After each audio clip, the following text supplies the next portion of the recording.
bergabung dalam acara bincang-bincang ini seputar efektivitas pembelajaran daring.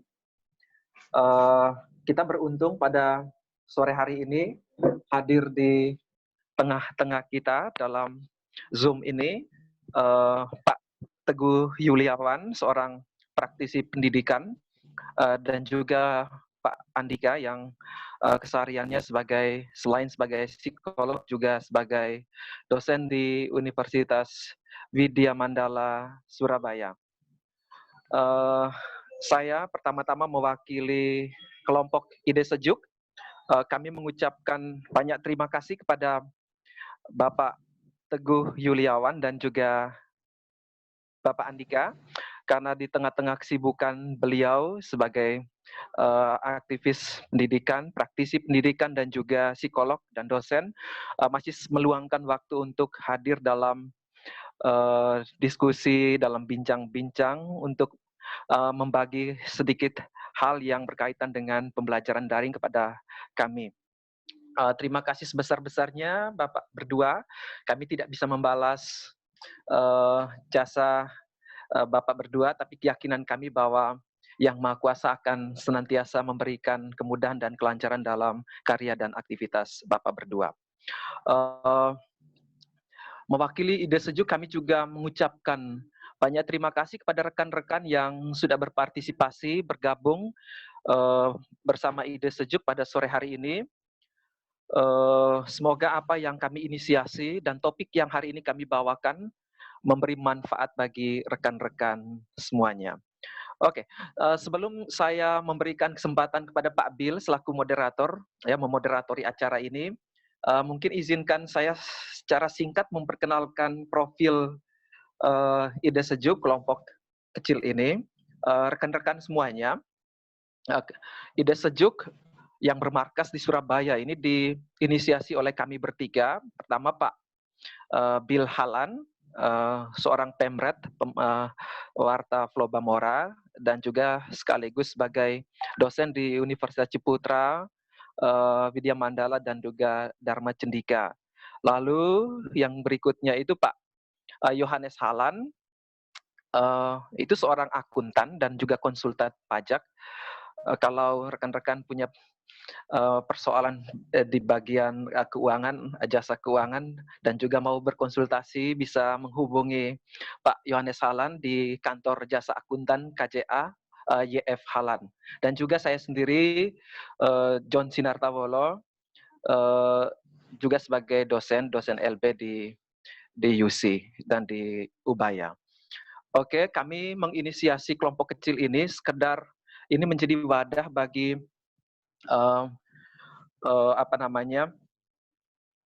bagi siapapun yang bisa memberikan sharing pengalaman atau topik-topik yang terkait dengan profesinya agar bisa mengedukasi siapa yang datang dan bergabung dalam topik-topik yang sudah kami siapkan.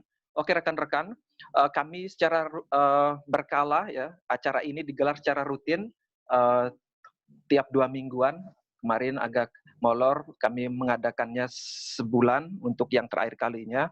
Untuk topik yang terakhir ini, kami sudah menyelenggarakan kurang lebih 5, ya. Meski didirikan baru 2 Juni, sudah 5 kegiatan yang kami buat. Kami berharap bahwa hal kecil yang sudah kami buat ini bisa memberikan manfaat bagi banyak orang. Itu motivasi kami sederhana, Bapak-Bapak dan juga rekan-rekan semuanya, bahwa ada hal yang bermanfaat yang bisa dibagikan kepada banyak orang. Saya kira itu sekian pengantar singkat dari kami. Saya mewakili kelompok Ide Sejuk mengucapkan selamat datang, selamat bergabung dalam acara bincang-bincang bersama Pak Teguh dan Pak Andika tentang efektivitas pembelajaran daring pada sore hari ini.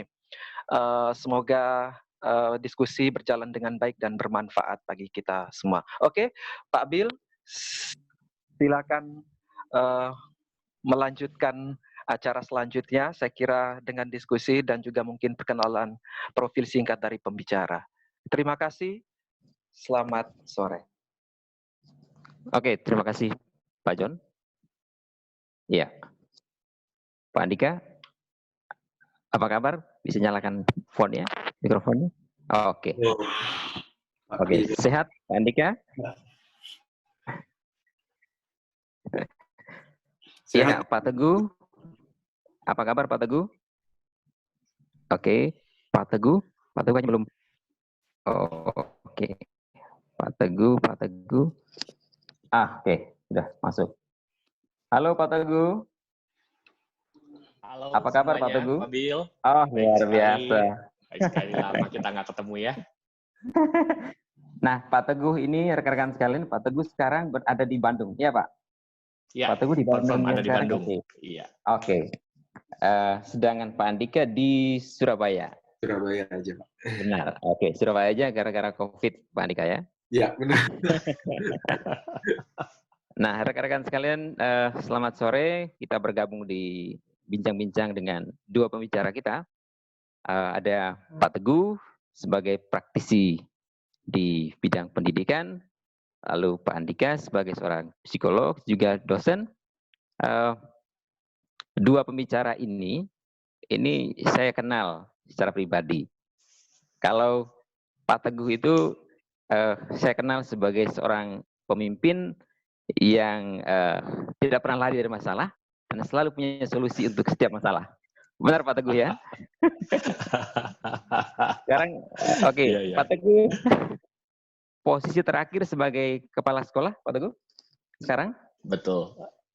Memang entah ya, this is a curse or a blessing. Okay. Jadi sekarang di Bandung pun jadi kepala sekolah, dan untuk sementara ini saya masih ditugaskan dari yayasan untuk memegang rangkap jabatan di SMA Trimulya dan SMA Bintang Mulia. Entah sampai kapan, hanya Tuhan dan yayasan yang tahu. Tidak ada bocoran Pak Teguh ya? Iya. Oke.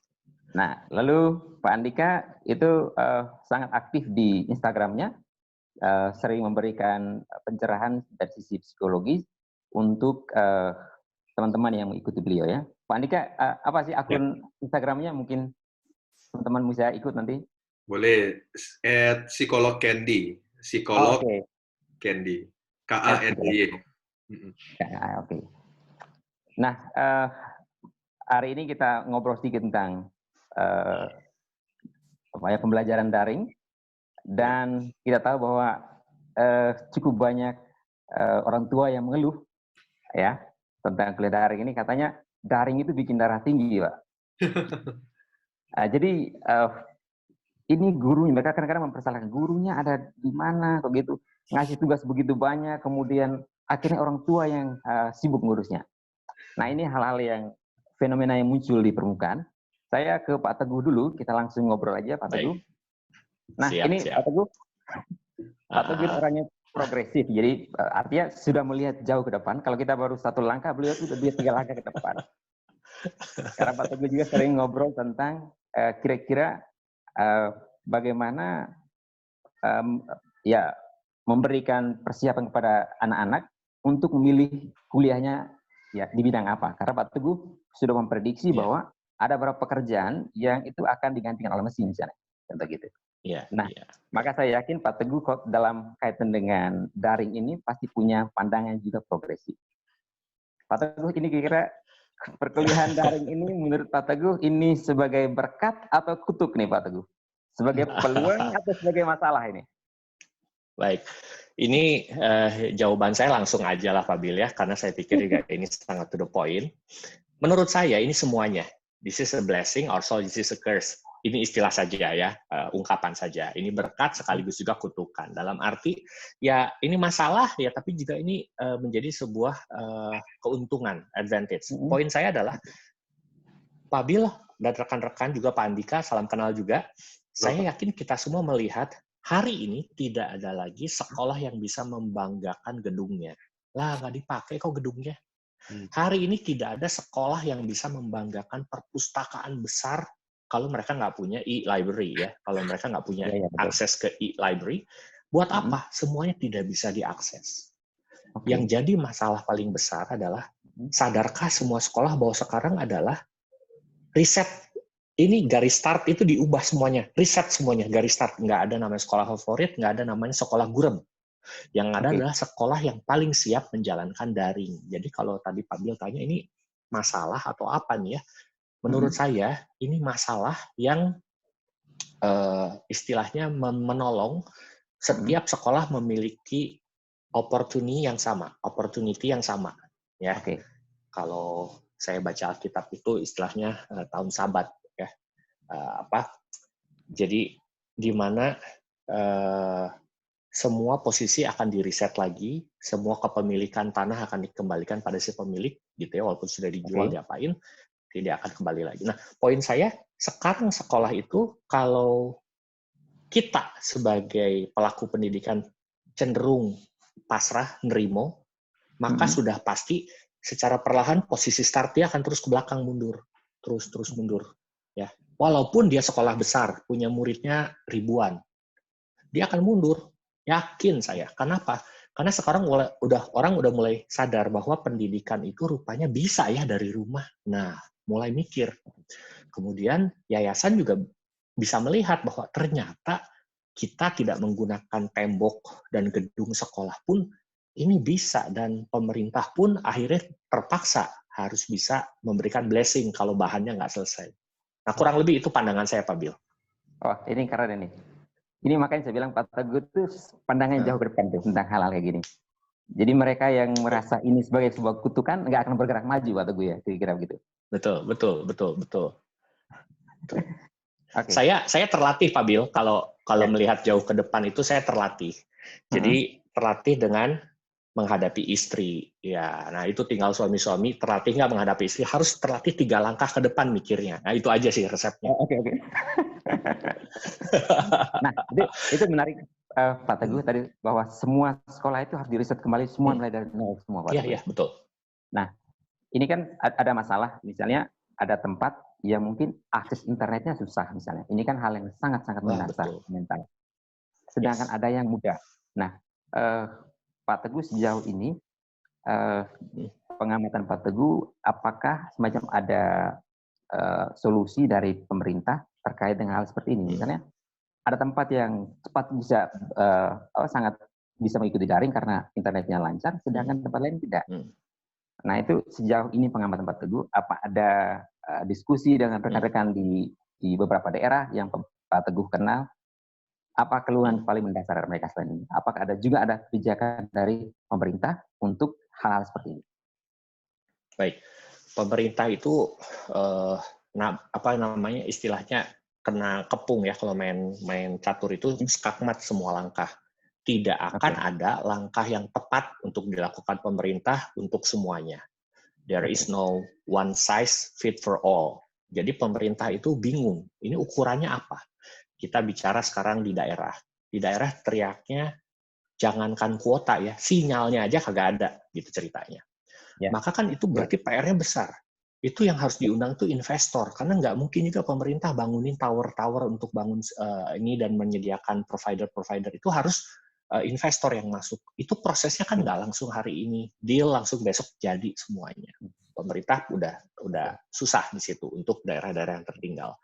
Di daerah-daerah kota, yang jadi masalah berikutnya adalah yang harus didahulukan apa? Infrastrukturnya atau ke kuota internetnya, karena kuota internet sekarang tiba-tiba menjadi kebutuhan primer dalam sekolah. Kalau kemarin, sebelum COVID, saya nggak punya kuota internet, asal saya datang ke sekolah, saya bisa belajar. Tapi sekarang nggak bisa. Mati lampu juga udah nggak bisa nih sekarang ceritanya. Ya, benar.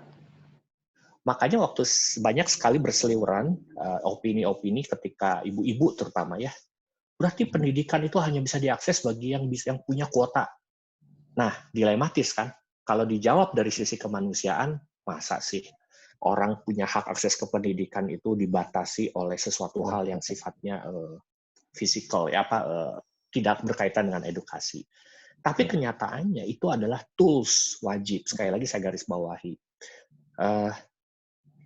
Ibaratnya begini, ada seorang petani mau nyangkul tanahnya, menyangkul sawahnya. Toolsnya adalah cangkul. Lalu ada yang protes di sana. Saya juga mau cangkul sawah, tapi saya nggak punya cangkul. Masa niat baik saya mencangkul sawah dibatasi gara-gara saya nggak punya cangkul. Nggak punya cangkul. Obviously jawabannya, iya memang. Kalau nggak punya cangkul, you mau kerja pakai apa?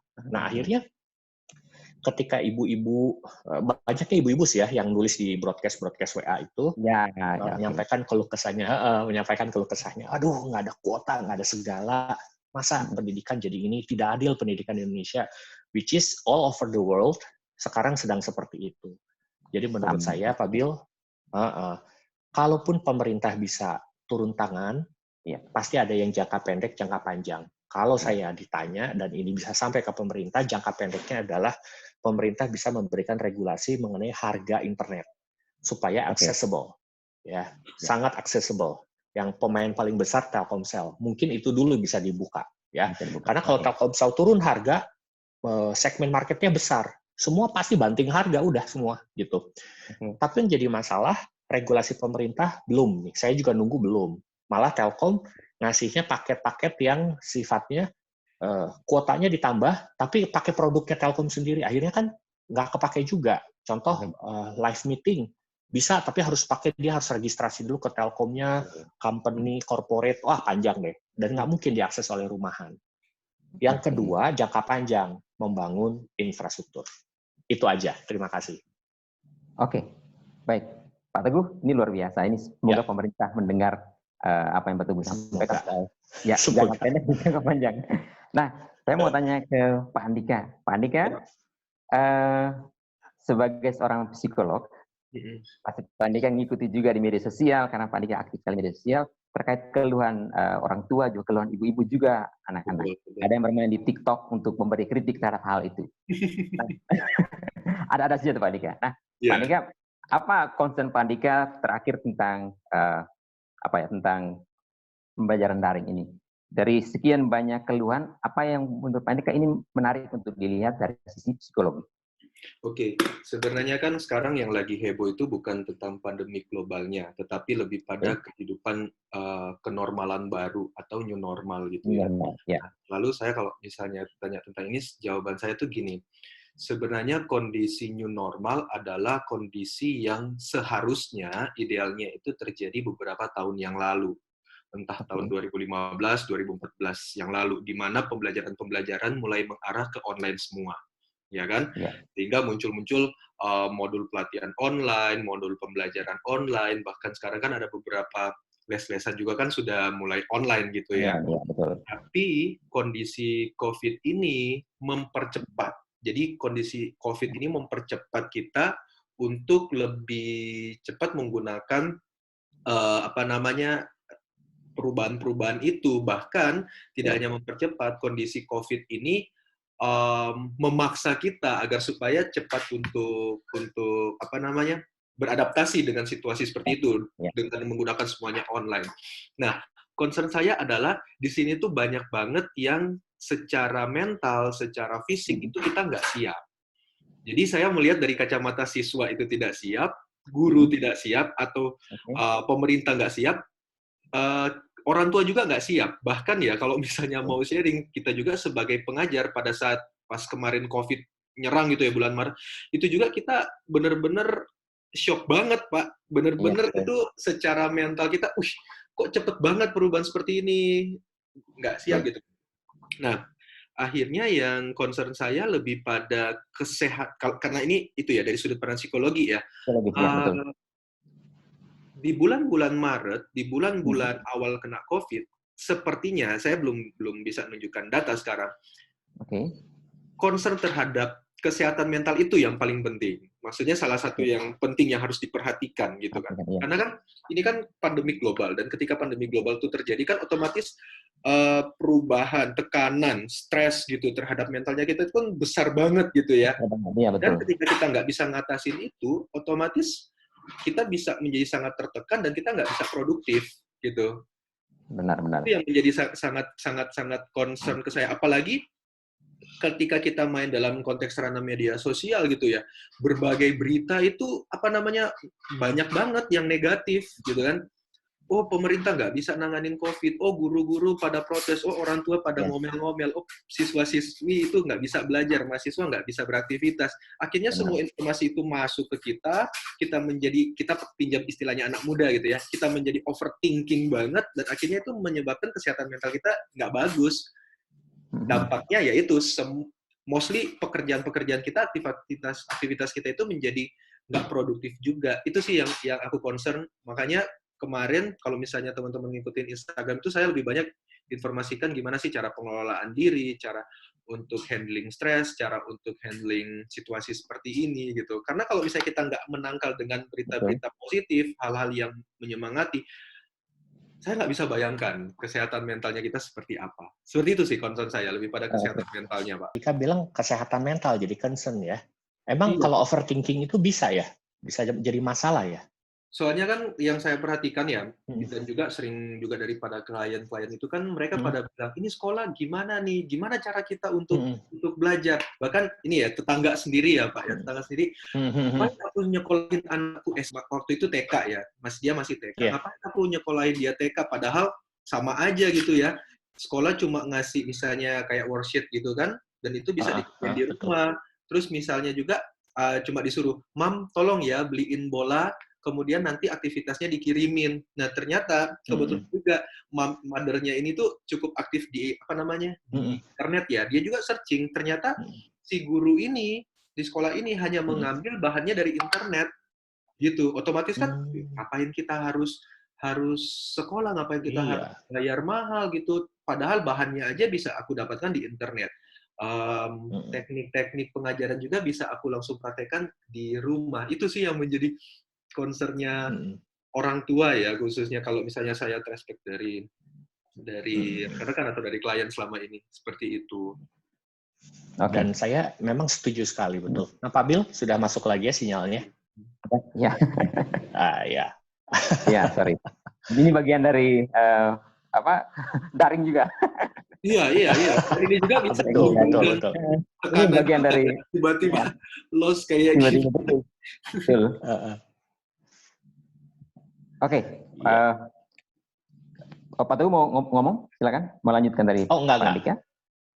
Oke. Kalau Pak Andika sih tadi bicara overthinking aja. Tadi saya memastikan bahwa memang overthinking punya efek memang. Betul. Tadi Pak Andika bilang. Ya, begitu Pak Bill. Betul. Oke.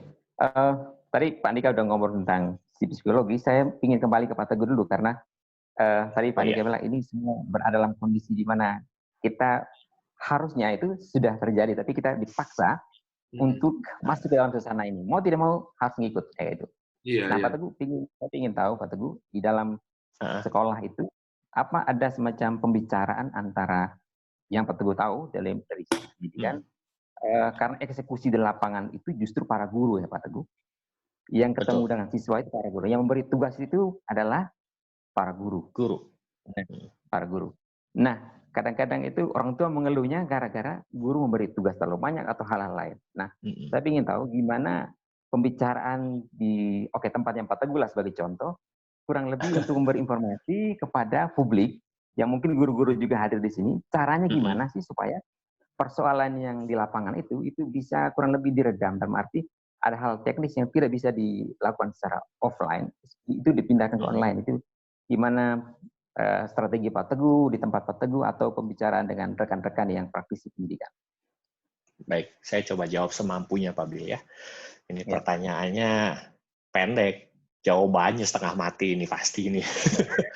Ya. Baik, saya harus berikan edukasi sedikit kepada sahabat-sahabat di sini bahwa pertanyaan itu muncul dan seolah-olah bisa dijawab dengan satu pertanyaan. Kenyataannya tidak bisa karena itu sifatnya kasuistik. Ini mau nanya buat anak TK kah? Mau nanya buat anak SD, SMP, atau SMA? Beda kasus, beda kondisi.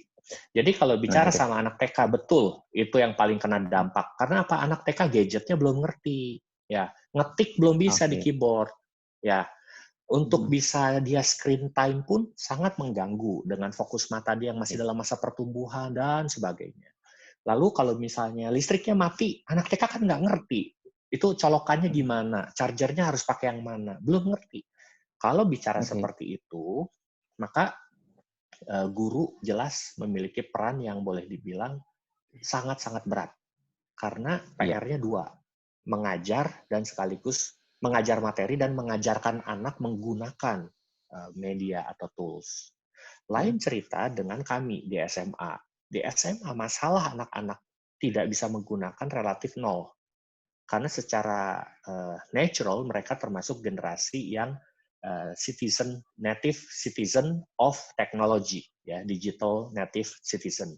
Jadi nggak diajarin aja, anak SMA sudah bisa sendiri, sehingga kesulitan guru-guru untuk memberikan tugas hampir kecil sekali, kecuali di sana nggak ada sinyal internet. Itu aja masalah anak SMA.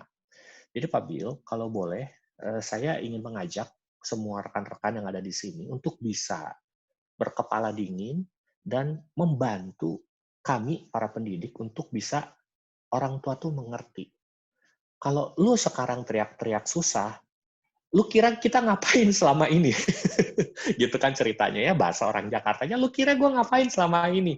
Yang ngurusin anak-anak situ, gitu kan. Kalau saya punya istilah perumpamaan, kelas, let's say satu kelas isinya 24 siswa. It just feels like holding down, mencoba menekan tutup-tutup botol gabus, ya, botol gabus ada 24 biji di satu baskom. Diisi air kan, itu 24 biji tutup gabus, saya mencoba tahan di bawah.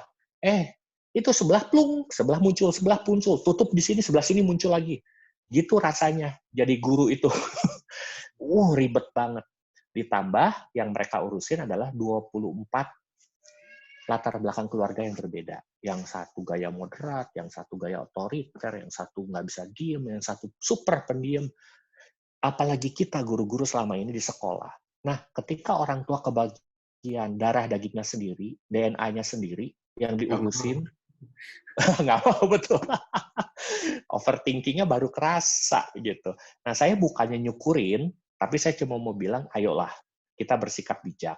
Bahwa ketika orang tua mendapat kesempatan, bahwa pendidikan itu kembali ke tangan orang tua, seharusnya mereka orang pertama yang paling sadar bahwa masalah-masalah di sekolah itu bukan tanggung jawab guru. Jujur saya ngomong, masalah itu sebenarnya tanggung jawab di orang tua yang harus dikomunikasikan, dikondisikan di rumah supaya bisa menerima transfer pelajaran.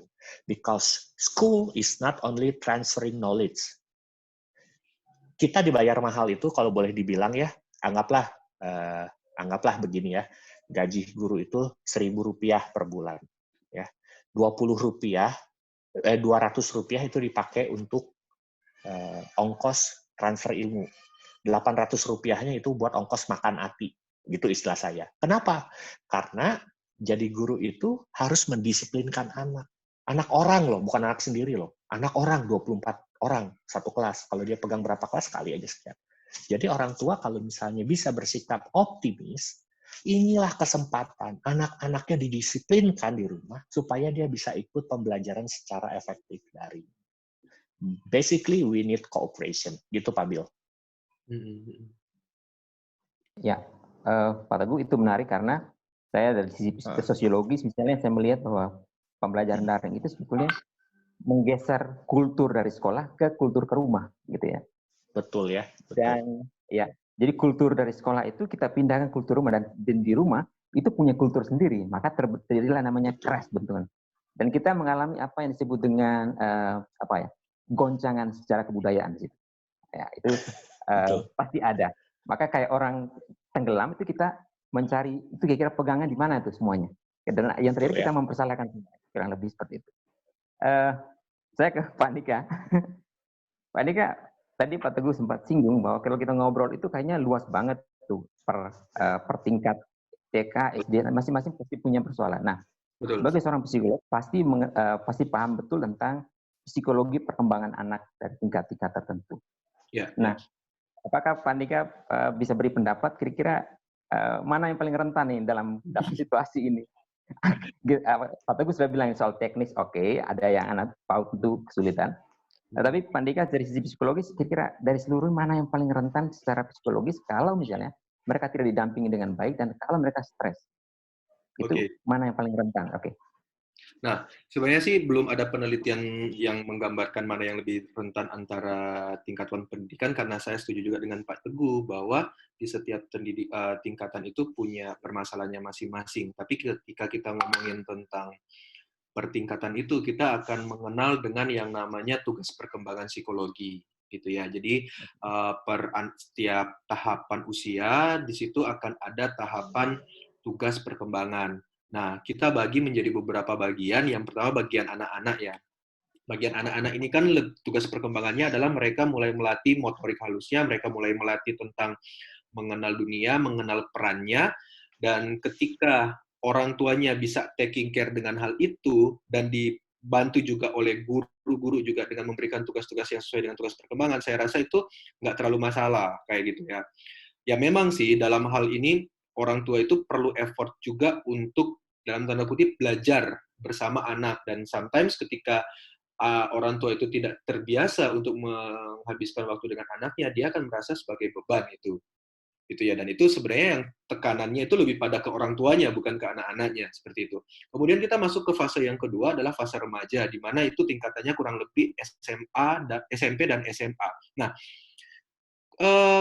kalau di masa SMP dan SMA, salah satu tugas perkembangannya adalah mereka harus lebih banyak berinteraksi dengan teman-temannya. Nah, itu makanya nggak heran kalau anak-anak SMP dan SMA ini sering banget konflik dengan orang tua, karena mereka akan lebih cenderung ke peers-nya, ke teman-temannya. Nah, disinilah titik stres yang menurut saya paling kerasa banget ke anak-anak ini, khususnya ke masa-masa remaja ini, SMP dan SMA. Kenapa? Karena di masa ini, mereka ke sekolah, tujuan besarnya adalah untuk ketemu teman-temannya. Ya, banyak ada juga yang belajar gitu ya. Tapi mostly ketika ditanya, kenapa sih kamu apa yang membuatmu menarik di sekolah? Oh, aku bisa kumpul dengan teman-temanku, aku bisa main bareng dengan mereka, aku bisa ngobrol bareng dengan mereka. Dan ketika kondisi pandemik ini terjadi, ketika mereka harus school from home, study from home, itu hilang. Situasi mereka untuk berinteraksi secara fisik dengan anak-anak, dengan teman-temannya mereka itu menjadi hilang. Dan itu menjadi tekanan yang paling besar bagi anak-anak usia tahapan remaja ini, anak-anak SMP dan SMA. Nah, inilah yang kemudian bisa berdampak pada demotivasi mereka belajar. Karena kan mereka mungkin saja termotivasi untuk ke sekolah, termotivasi untuk belajar karena ada teman-temannya. Dan ketika motivasi itu diambil, teman-temannya itu diambil secara fisik ya, nggak ketemu, mereka menjadi apa namanya, demotivasi, dan itu bahaya banget gitu loh, karena dampak demotivasi jelas ya, penurunan semangat kerja, dia bisa ke penurunan nilai akademik dan sebagainya, seperti itu. Itu yang berdampak banget kalau menurut saya. Jadi di level SMP maupun di SMA gitu, Pak. Oke, ini jadi Pak Andika sepertinya mau bilang ke orang tua bahwa mengerti juga lah psikologi anak. Kurang lebih begitu, Pak Andika. Nah, khususnya untuk orang tua yang saya mau sarankan ya, ini direct untuk orang tua adalah, orang tua sangat perlu untuk mulai mempelajari tugas perkembangan anak secara psikologis. Itu pertama. Harus mulai membaca, harus mulai mengetahui apa tugas-tugas perkembangan anaknya. Yang kedua, orang tua sebaiknya melihat situasi pandemik ini dari kacamata lain. Jangan melihat dari kacamata, wah aku punya beban lebih, aku punya tanggung jawab lebih dengan mengurus anak-anak ini. Coba dilihat dari kacamata, wah dengan anak-anakku sering di rumah, dengan anak-anakku sering belajar di rumah, aku bisa punya waktu lebih banyak dengan dia. Aku bisa punya lebih banyak suasana atau apa namanya, waktu untuk bersama-sama dengan dia, mengenal dia lebih dalam, lebih dekat secara emosi, lebih dalam dengan anak-anakku. Dan itu the bright side dari pandemik ini, saya pikir. Jadi dua hal itu sih yang harus mulai dilakukan oleh para orang tua, seperti itu. Wah, ini menarik Pak Andika karena Kecil, ya. tadi Pak Teguh sudah sampaikan juga, ini kita berada dalam kondisi segala sesuatu kita mesti dituntut dan kita mesti bereaksi terhadap hal yang kita sendiri tidak harapkan demikian. Lalu Pak Andika menekankan bahwa orang tua perlu untuk ini kesempatan lah untuk mengenal anakmu secara psikologis, jangan sampai semuanya itu diserahkan kepada guru lalu Anda lepas tangan gitu, kurang lebih seperti itu ya. Iya, karena jujur aja sih, dari beberapa saya sering wawancara ke orang tua ataupun dari beberapa itu ya kenalan gitu ya, orang tua yang kurang dekat dengan anak dan apa namanya punya persepsi seperti ini. Aku sudah bayar sekolah, jadi semua pendidikan adalah tanggung jawab sekolah. Kalau anakku misalnya secara akademis payah atau misalnya secara sikap itu dia kurang tepat, yang salah itu sekolah. Nah, jangan menganggap seperti itu. Nggak boleh ada pemikiran bahwa ketika aku sudah mengeluarkan duit, mengeluarkan uang, makanya saya lepas tangan. No, nggak boleh seperti itu. Jangan pernah menanamkan persepsi seperti itu. Harus ada sinergitas antara orang tua dan sekolah, gitu supaya anak ini bisa berkembang secara optimal. Karena saya pernah baca satu frase gitu, satu istilah, apa yang terjadi di rumah itulah yang akan terjadi di sekolah. Kayak gitu. Apa yang terjadi di rumah itu akan terjadi di sekolah. Kalau misalnya orang tua tidak terlalu berperan di dalam rumah gitu ya, tidak terlalu dekat dengan anaknya, akhirnya berdampak anaknya itu ke sekolahnya nggak oke juga seperti itu. Jadi itu sih, saya setuju dengan Pak Teguh tadi. Mulai bangun sinergitas orang tua ke sekolah, gitu. Oke, itu menarik. Jadi Pak Teguh dan Pak Andika mengajak kita untuk menggeser dulu cara pandang kita. Kita mesti punya satu persepsi yang sama dulu bahwa situasi ini adalah situasi di mana kita tidak menuntut si A atau si B, tapi kita bekerja sama untuk bisa menghadapinya. Kurang lebih begitu ya, Pak Andika? Iya. Ya. Betul, Pak. Oke. Saya ke Pak Teguh. Pak Teguh, ini ada pertanyaan dari orang tua, misalnya Pak Teguh, apakah dengan pembelajaran daring itu kualitas anak-anak kami itu gimana gitu? Soal penilaian, hal teknis sekali Pak Teguh, tapi bagi orang tua itu mereka mikir juga Pak Teguh. Ini jangan-jangan kuliah daring setelah itu anak-anak saya nilainya begini, hasilnya begini nanti, waduh gimana? Nah itu kira-kira keluhan-keluhan yang saya lihat di permukaan. Pasti Pak Teguh lebih paham di lapangannya. Gimana Pak Teguh? Baik, saya coba jawab Pak Bill. Penilaiannya apakah bisa sama? Apakah bisa dipastikan bagus kalau anak saya lulus, bahwa kalau nilainya 10 atau 9 itu sama dengan 9 ketika sekolah normal berjalan? Saya sih mau kasih sedikit juga pemikiran. Begini, Albert Einstein menulis sesuatu dan saya kutip bahwa insanity is that people doing the same thing over and over again in order to get the new result. Jadi menurut Einstein, kegilaan adalah kalau seseorang melakukan hal yang dulu dia lakukan terus, tapi mengharapkan hasil yang berbeda. Nah, masalahnya hari ini kita sudah berbeda. Outcome-nya, zamannya berbeda. Tapi pengen pakai alat ukur atau penilaian yang kayak dulu. UN, ulangan, pilihan berganda, esai. Dan itu memang saya akui, itu kami alami. Gimana ya caranya anak-anak ulangan SMA, waktu ulangan US itu, tapi tetap bisa dipertanggungjawabkan, anak nggak jontek, ya bisa kita awasi, setengah mati. Jawabannya saya nggak dapet. Sampai hari ini. Sekarang gini ya, jujur, ada yang punya teori. Pak Teguh gampang, waktu anak ujian tulis, pakai kameranya, pakai Google Meet atau Zoom, disorot anaknya lagi ngerjain.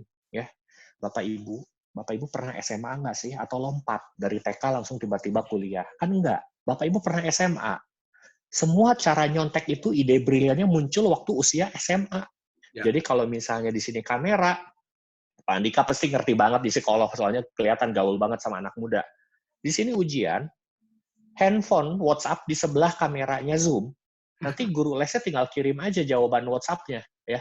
Udah tinggal dia nulis aja, jadi nggak kelihatan nyontek. Tapi tepat di sebelah kamera ini, saya juga nggak kelihatan ini tangan saya ya, ini ada di sebelah kamera. Kalau niat. Sehingga, kalau tadi ada tanya, bisa nggak ya kualitasnya sama? Saya pikir sangat bisa dan harus bisa. Tetapi alat ukurnya harus berbeda. Kalau kita menggunakan cara yang lama mengharapkan hasil yang baru, which is hasil baru itu yang new normal ini, nggak bisa. Nggak bisa. Kalau pakai cara yang lama. Harus pakai cara baru. Itu sebabnya Mas Menteri kasih arahan. Bereksplorasi. Dia kasih arahan lewat jajaran bawah sampai kepada kami di kepala sekolah. Bereksplorasi, jangan takut salah. untuk melakukan assessment. Sehingga assessment sekarang tidak bertumpu pada soal esai pilihan ganda. Sekali lagi saya garis bawahi. Tidak bertumpu pada esai pilihan berganda. Karena yang kita ukur bukanlah pilihan ganda atau jawaban yang benar. Dan kita ukur adalah harusnya kemampuan analisa dan critical thinking. So basically, kalau saya ngobrol begini dengan Pak Bill, dengan Pak Andika, misalnya ini Bill dan Andika, ini murid saya 2, saya ngobrol. Wah, keren nih, murid saya nih Bill, bisa jadi moderatornya keren gitu, bisa ngarahin gini. Andika jadi narasumber, misalnya kita simulasi dan bisa jawab begini, langsung saya kasih nilai, boleh nggak? Boleh banget. Boleh banget. Tapi Pak Teguh nggak ada ulangan. Nggak apa-apa, karena sudah terbukti. Kemampuan tentang analisanya jalan apa, saya kasih nilai boleh, boleh banget. Dan itu yang diberikan arahan oleh kementerian. Jadi kalau misalnya tadi ada pertanyaan begitu, sebenarnya jawaban saya bisa. Yang kedua, yang ngejalaninya harus mau open-minded. Jangan close-minded. Gitu. Yang, Pak Andika tadi sempat bilang ya, anak-anak itu banyak yang nuntut sekolah. Dan itu saya alami, Pak Bill. Jadi kalau anaknya nggak bener, yang disalahin sekolah. Lah gue salah apa? DNA-nya DNA punya situ, anaknya anak situ, gitu ya. Gue kagak ikut-ikutan pas bikin anak, gitu kan ceritanya. Nah, kenapa gue yang disalahin? Gitu. Karena ada sekolah itu sekarang ada transaksi di mana kita bayar uang sekolah, mereka berharap sesuatu. Nah, sesuatu ini sifatnya intangible. Nah, disinilah orang bermain, publik bermain. Ketika intangible ini ditarik, kalau dia mentalnya adalah apa yang saya bayar harus saya dapat, ya akhirnya yang tadi Pak Andika bilang, anaknya nggak disiplin, yang ditegur gurunya, anaknya nggak bikin PR atau nilainya jelek, yang ditanyain gurunya, kenapa ngajarnya nggak bener? Ya, ujung-ujungnya memang guru yang salah. Itu yang saya alami. Tapi kalau komunikasi dibangun, nah tadi tuh kata Pak Andika, psikologi perkembangan orang tua dikasih bekal di sekolah, maksudnya dari webinar-webinar, ya orang tuanya dibekali, sehingga nggak darting, sesuai dengan tema kita, nggak darting, daring itu justru menyenangkan.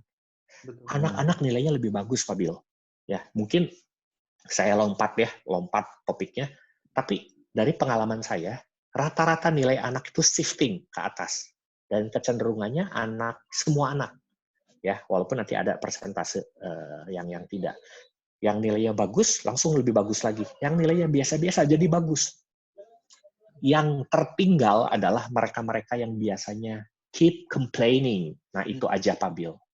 So, you can see the Johari Windows, ya Pak Andika ya, Johari Windows ya. Nanti pasti ada kuadran di mana orang-orang yang tidak mau berubah, tidak mau mengikuti perkembangan, dia akan kelihatan jebret langsung di belakang. Gitu Pak Bill, maaf saya kepanjangan. Ini kalau lain kali langsung Bapak tegur aja saya. Pak Teguh kepanjangan gitu aja. Pak Teguh, itu menarik. Ya. Saya langsung ke Pak Andika, tolong dijawab penjelasan itu.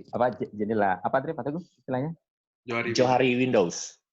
Oke. Sekarang Pak Andika tolong bisa memberikan sedikit gambaran tentang hal ini berdasarkan karena itu berdampak pada sikap orang tua terhadap instruksi dari sekolah atau juga sikap dari anak-anak. Jadi bagian mana harus diperlebar, bagian mana sebaiknya itu kita eliminasi lah kurang lebih gitu. Oke. Jadi menghadap situasi.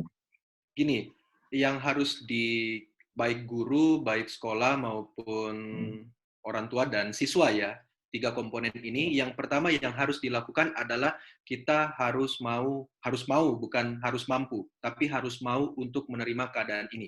Kita jangan menyalahkan keadaan, kok kayak gini, kok kayak gitu, nggak boleh. Jadi langkah pertama yang harus mulai orang tua lakukan, guru lakukan, sekolah lakukan, kami sebagai pendidik lakukan adalah menerima, oke, sekarang kondisinya adalah kondisi mulai kenormalan baru. Dan kita tidak bisa merubah itu. Yang bisa kita lakukan adalah kita mulai adapt. Kita mulai agile di situ. Kita mulai beradaptasi dengan situasi ini. Itu yang pertama. Yang kedua, bagi orang tua, oke, mungkin pada protes-protes itu normal lah sebagai bentuk penolakan, entah bentuk apapun gitu. Tetapi mulai open-minded, dan langkah praktis yang harus dilakukan oleh orang tua adalah jangan segan, jangan malu, jangan ragu untuk tanya ke guru langsung. Kan setiap sekolah, setiap sekolah kan itu pasti punya guru wali kelas. Kalau di kampus kan kita punya PA ya, pendamping akademik gitu ya. Nah, jangan ragu untuk langsung kontak.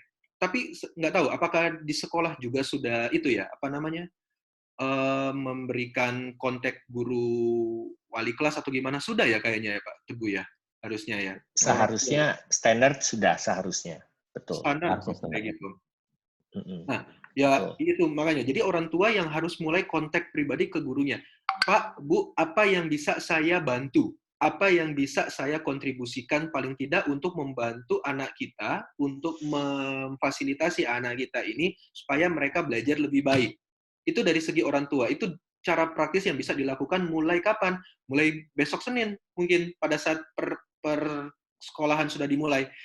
Di sisi lain, sekolah maupun guru itu sebaiknya juga untuk mulai membuat apa ya, sosialisasi seperti ini, mengajak orang tua untuk webinar atau mengadakan pertemuan online seperti ini dan mulai menjelaskan, ini loh situasi kita itu saat ini akan menjadi situasi yang baru, kenormalan yang baru. Kita akan banyak menggunakan online, metode pembelajaran kita seperti ini.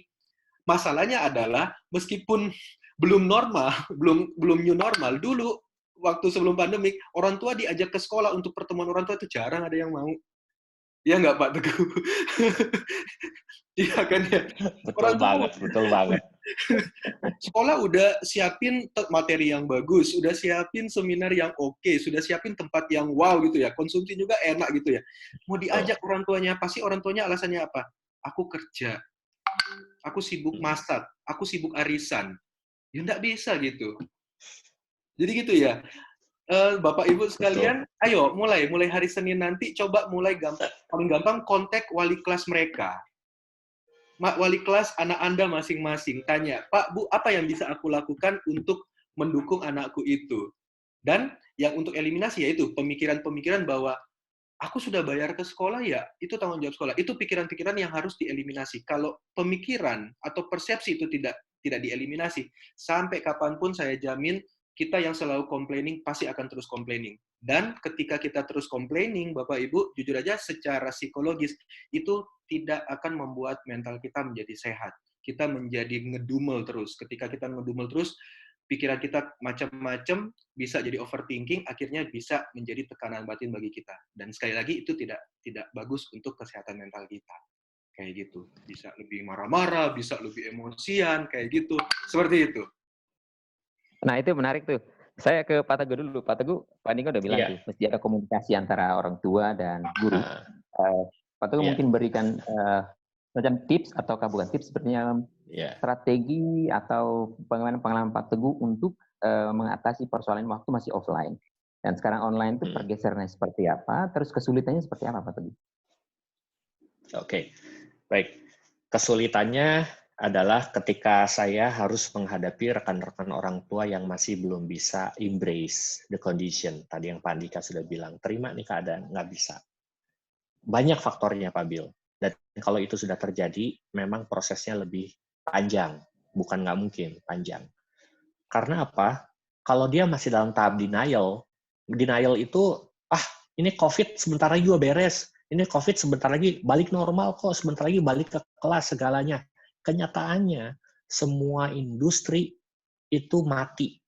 Tapi yang hidup adalah yang bergeser, yang memang dibutuhkan di zaman sekarang. Ekonomi, uang kita kan, anggaplah uang segitu-gitunya aja. Kita hari ini jarang sekali belanja baju. Kalau kemarin-kemarin beli baju. Tapi duit kita tetap habis. Buat apa? Makanan yang lebih sehat, listrik lebih banyak, ya kuota lebih banyak. Jadi sebenarnya uang yang kita punya itu bergeser bentuknya, dan masih ada banyak orang yang tidak bisa terima, masih denial.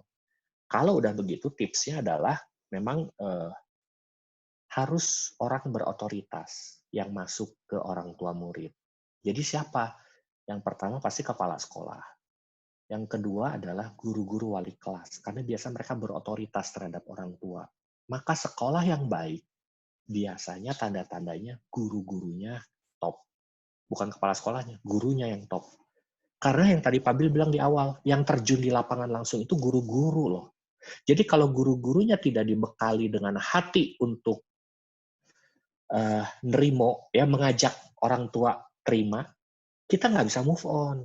Ibaratnya anak SMA tuh diputusin pacar, dia belum terima bahwa pacarnya udah putus gitu. Akhirnya kan stalking terus ya, Insta ditongkrongin, nggak bisa maju dengan kehidupan selanjutnya. Nah, orang tua, murid sekarang juga kalau mau maju, mau sukses, kuncinya terima dulu keadaan ini. Lalu apa yang sulit sekarang, jangan mencari kambing hitam. Pemerintah disalahin, internet mati disalahin, apa disalahin. Udah aja kita cari solusinya. Karena memang setiap daerah beda-beda solusinya, Pak Bill. Yang paling penting kuncinya adalah parenting value harus dibenerin di orang tuanya. Parenting value itu contohnya tadi yang Pak Andika bilang tuh ada istilahnya over parenting ya, helicopter parenting, over parenting. Nah, jadi ketika ada hal yang salah dengan pendidikan anaknya, yang disalahin orang tua yang maju, ya maju protes ke gurunya. Itu udah helicopter parenting namanya. Seolah-olah orang tua itu mengamputasi life skill-nya anak. Jadi kalau orang tua yang maju untuk kesulitan yang dihadapi anak, akhirnya si anak nggak bisa ngapa-ngapain, dan anak akan tumbuh besar dengan sebuah keyakinan bahwa semua yang terjadi itu bukan salahnya saya. Karena biasa si mami papi yang akan protes ke sekolah. Kan gue nggak pernah salah.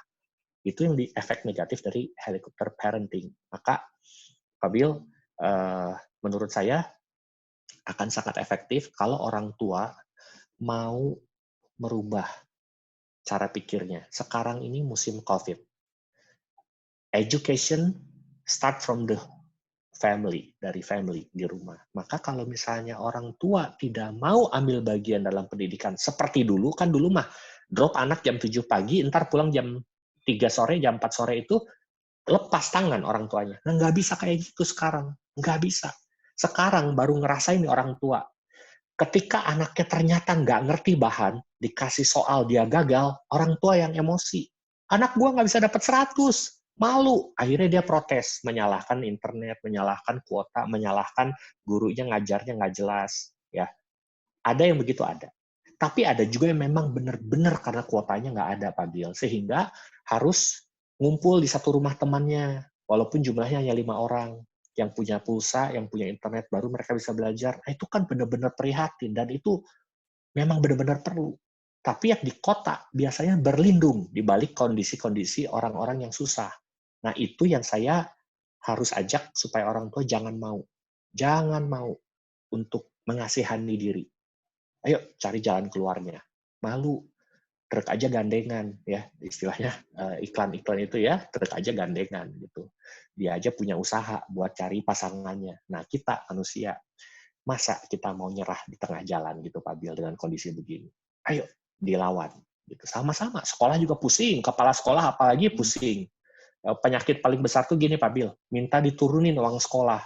Yakin saya ini semua sekolah, rekan-rekan, semua orang tua pasti pernah bilang kok ke sekolah, Pak, uang sekolahnya kemahalan nih, harus diturunin lagi. Yakin saya se-Indonesia pasti mengalami hal yang sama. Gitu, Pak Bill. Iya, Pak Teguh, itu yang terakhir itu kenapa nggak dilanjutkan, Pak Teguh, soal uang sekolah itu? Karena saya pikir pasti banyak orang tua mengeluh misalnya gini, oke lah, kita butuh internet, kita udah bayar sekolah, tapi kita mesti bayar kuota juga. Nah, itu gimana Pak Teguh menjelaskan ya Pak ke orang tua. Jadi walaupun mungkin tidak mewakili seluruh sekolah di Indonesia, tapi kurang lebih ada peluang. Satu sisi saya udah bayar, terus di sisi lain harus beli kuota itu. Jadi dua hal ini saya kayaknya bayar double. Nah, gimana Pak Teguh? Iya. Buat sekolah yang gratis, tis gratis, begitu harus di rumah bayar kuota, kerasanya pengeluaran tambahan, Pak Bill. Ya, jadi makanya saya nggak bisa jawab langsung. Tapi kalau buat sekolah swasta yang jumlah uang sekolahnya, saya kasih range saja ya, antara 500 sampai 1 juta lah, di bawah 1 juta gitu. Itu buat penurunan uang sekolah sebesar, let's say IndiHome itu sekitar 300.000 per bulan ya, rata-rata ya, bener ya, kira-kira aja kalau mau yang unlimited. Berarti kan harapan orang tua ngegantiin biaya pulsa itu dengan IndiHome setara 300.000 per bulan, maka yang uang sekolahnya di bawah 1 juta, dipotong 300.000 itu sangat-sangat memukul cash flow sekolah. Saya jamin itu. Kenapa? Karena saya yakin sekolah itu bukanlah tempat untuk mencari profit sebesar-besarnya. Lain cerita, sekolah yang memang di segmen atas lagi, uang sekolahnya mungkin sudah 2 juta, 3 juta, 4 juta, 5 juta, unlimited ada, ya ada juga sih ya. Tapi ketika itu uang sekolahnya untuk pakai uang kuota, ya logikanya udah mampu bayar uang sekolah segitu, masa uang IndiHome 300.000 nggak kebayar gitu ya. Maka jawaban saya menjadi relatif, Pak Bill. Uang sekolah ini cukup besar efeknya dikurangi, tetapi saya yakin setiap sekolah punya policy-nya. And they have their own cost ya yang harus di-cover. Misalnya ada guru-guru yang ekspatriatnya banyak, ya biasa sekolah internasional kita mengenalnya. Otomatis cost-nya nggak bisa sama dengan sekolah yang tidak memiliki guru-guru ekspatriat, otomatis. Ya. Kualitas pendidikannya lebih bagus? Nggak juga. Itu lebih mahal ya, karena memang cost-nya lebih tinggi. Bagus atau enggaknya pendidikan terletak dari bagaimana orang tua menerapkan pendidikannya mulai dari rumah. Apakah mereka bisa mengajarkan ke anaknya learning how to learn? Tadi Pak Andika udah singgung. Udahlah, pembicaranya Pak Andika aja, asli. Yang dia ngomong itu bener semua. Beneran.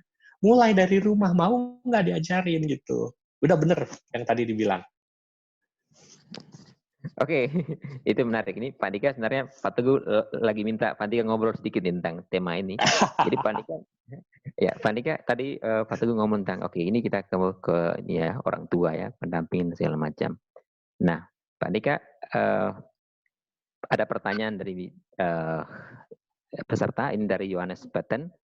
Beliau minta, ini saya bacakan pertanyaannya gini. Selamat sore, mau tanya, anak-anak SD itu mestinya masih perlu pendampingan untuk belajar dari rumah. Sementara untuk orang tua yang harus bekerja keluar rumah, terpaksa anak-anak ditinggal sendiri. Belajar jarak jauh tanpa orang tua yang mendampingi di rumah. Menjadi kesulitan untuk mengontrol apakah anak-anak sungguh belajar atau justru malah main game dan aktivitas lain yang tidak berhubungan dengan pelajaran. Nah ini ke Pak Andika dulu. Ini pertanyaan menarik karena pasti Pak Yohanes sibuk di luar dengan istri mungkin. Lalu nggak ada yang ngawasin. Ini soal kepercayaan kepada anak nih. Nah, gimana Pak Andika menjawab hal itu? Ini dilematis banget ya, karena di satu sisi kita juga harus memenuhi kebutuhan, di sisi lain juga anak-anak ini menjadi uncontrolled. Pak Andika, saya potong sebentar ya, saya potong. Ya, Pak Bill, ini yang jawab Pak Andika aja, jangan saya. Susah jawabnya asli. Pak Andika aja deh. Nah, itu sebenarnya baru saya mau bilang, Pak. Karena jujur aja, kalau misalnya anak SD, saya nggak terlalu banyak berinteraksi dengan anak SD. Jadi, bidang kerja saya itu memang lebih banyak ke anak-anak SMP, SMA. Jadi, ke remaja, kayak gitu. Cuma, jadi saya hanya ngomong dari segi normatif aja ya. Mungkin Pak Teguh nanti tambahkan dari sudut pandang pendidikan ya, Pak, untuk kontrolnya ya. Saya ngomong hanya dari segi normatif aja. Nah, idealnya adalah pasti di anak SD ya. Let's say dia kelas berapa ya? Kelas 1 sampai kelas 6 gitu ya. Siapa yang ada di rumah? Itu dulu, siapa yang ada di rumah? Kalau misalnya yang cuma ada the worst case lah. The worst case itu pembantu gitu ya, atau asisten rumah tangga aja kayak gitu. Ya idealnya adalah ya Bapak Ibu yang bekerja di luar, mau tidak mau harus memantau. Kalau misalnya anak itu sudah menggunakan gadget, otomatis kan dia paling tidak sudah bisa calling ya. Nah, dalam jangka waktu tertentu, callinglah dia. Gimana pembelajaranmu? Gimana aktivitasmu? Dan juga sebenarnya sih ini kalau menurut saya tergantung dari materinya. Akan lebih baik juga kalau materi dari sekolah, focusingnya bukan hanya saja pada aspek knowledge, pengetahuan saja, tetapi pada aspek analisa atau aspek critical thinking seperti itu. Kenapa? Sehingga kapanpun, dimanapun si anak ini akan beraktivitas, meskipun dia tidak dia tidak mengikuti kelas secara optimal, dia tetap bisa melatih kemampuan itu. Nah, ini agak tricky sih, ini agak dilematis juga ya, karena di satu sisi juga orang tua harus bekerja, di sisi lain tidak ada pendampingan. Nah, yang saya bisa tawarkan adalah rutin untuk telepon, kasih tahu. Nah, jangan telepon sebenarnya, video call aja. Kenapa? Supaya anak-anak itu mulai terkondisikan. Oh, orang tuaku tetap kontrol, orang tuaku tetap monitor. Nah, cuma pada saat telepon itu atau video call itu jangan pada waktu yang tertentu. Jadi diacak, di random waktunya. Sehingga kalau misalnya kita telepon misalnya sudah ada waktu tertentu, anak-anak itu akan belajar, oh mamaku akan telepon ke aku jam 10 nih. Berarti pada saat sebelum jam 10, mendekati jam 10, aku sudah siap-siap untuk menunjukkan bahwa aku belajar. Kayak gitu. Itu sih yang bisa paling paling apa namanya normatif yang bisa saya tawarkan ya. Jadi kontrol dari video call seperti itu. Kalau dari Pak Teguh gimana? Karena ini jujur tricky question sih. Anak SD ya, Saya SD. Pak Teguh anak gimana, Pak SD, Teguh? Anak SD, betul. Pak Teguh. Ya. Coba, saya mau menyapa dulu. Tadi yang kasih pertanyaan siapa nama beliau ya? Yohanes Pak Peten Lewo ya? Yohanes Peten. Pak Ya, Peten Lewo, ya. Yohanes. Ya, Pak Yohanes, saya jujur saja, kalau saya kasih solusi, ini bukanlah menjadi solusi yang utama ya. Tapi menurut saya praktikal, tapi memang butuh biaya, Pak Yohanes. Saya bukan pamer loh ya, Pak Bill ya. Ini langsung saya praktikal loh, praktikal. Ini saya beli ini. Memang udah berapa lama ya, harga di kisaran, ini CCTV. Ini ada speaker di belakangnya tuh ya, mana nih? Ini ada speaker, kita bisa bicara di sini, nanti orang yang di depan CCTV juga bisa ngobrol sama kita. Harganya sekitar 400-an. Saya bukan jualan loh ya, bukan jualan. Saya cuma mau kasih gambaran. Ya, nah itu tuh, Kak Grace tuh, kontrol anak via webcam. Nah itu tuh. Jadi, ini kameranya bisa geser, bisa puter. Jadi kayak kita bisa kontrol anak kita, lagi posisi di mana. Poin saya adalah, ya memang, mau nggak mau kita harus mencari solusinya menggunakan alat bantu gadget lagi. Kalau memang bisa, apalagi kalau internetnya unlimited di rumah, ya sudah pasang saja CCTV ini. Saya sarankan begitu. Buat komunikasi sama anaknya 24 jam. Kita kerja, langsung cek. Seperti yang tadi Pak Andika bilang, anytime. Langsung video call bisa, video call auto. Bahkan anaknya lagi santai-santai ya. Kelihatan tuh main game di depan laptop atau apa. Pasang aja berapa titik di rumah. Mungkin 2 titik cukup lah ya. Nah, udah begitu, kita bisa kontrol dia. Karena kontrol adalah baru satu masalah yang selesai, Bapak Ibu. Baru satu masalah. Masalah berikutnya apa? Motivasi anak. Nah, motivasi anak ini nggak bisa digantikan pakai CCTV. You have to spend a quality time with your children. Itu motivasi. Fungsinya motivasi apa? Memberikan fuel biar anak belajar itu ketika kita tidak ada di sebelah mereka. Itulah fungsinya motivasi. Kalau kita harus ada terus di sebelah mereka, itu namanya anaknya tidak punya motivasi, Bapak Ibu. So, providing CCTV, it's only solving one problem, which is controlling function. Hanya monitoring function. Tetapi when you have to, ketika kita harus memberikan kemauan belajar, itu adalah quality time. Kalau Pak Andika bisa bantu, saya menangkapnya yang peran paling besar untuk memberikan motivasi biasanya di Bapak. Kalau Bapak udah ngomong, anak lebih cepat nangkapnya. So, peran ayah untuk memberikan motivasi. Peran ibu apa? Memberikan comfort, kenyamanan. Lapar, carinya mama, bukan papa. Betul kan? Demam, anak demam, sakit perut, carinya mama. Nggak bisa tidur, gelisah, carinya mama. Cari comfort. Tapi begitu anak mencari sebuah solusi dari masalah, bapaknya kagak ada, misalnya bapaknya nggak ada, maka dia akan kehilangan figur. Dia nggak punya motivasi.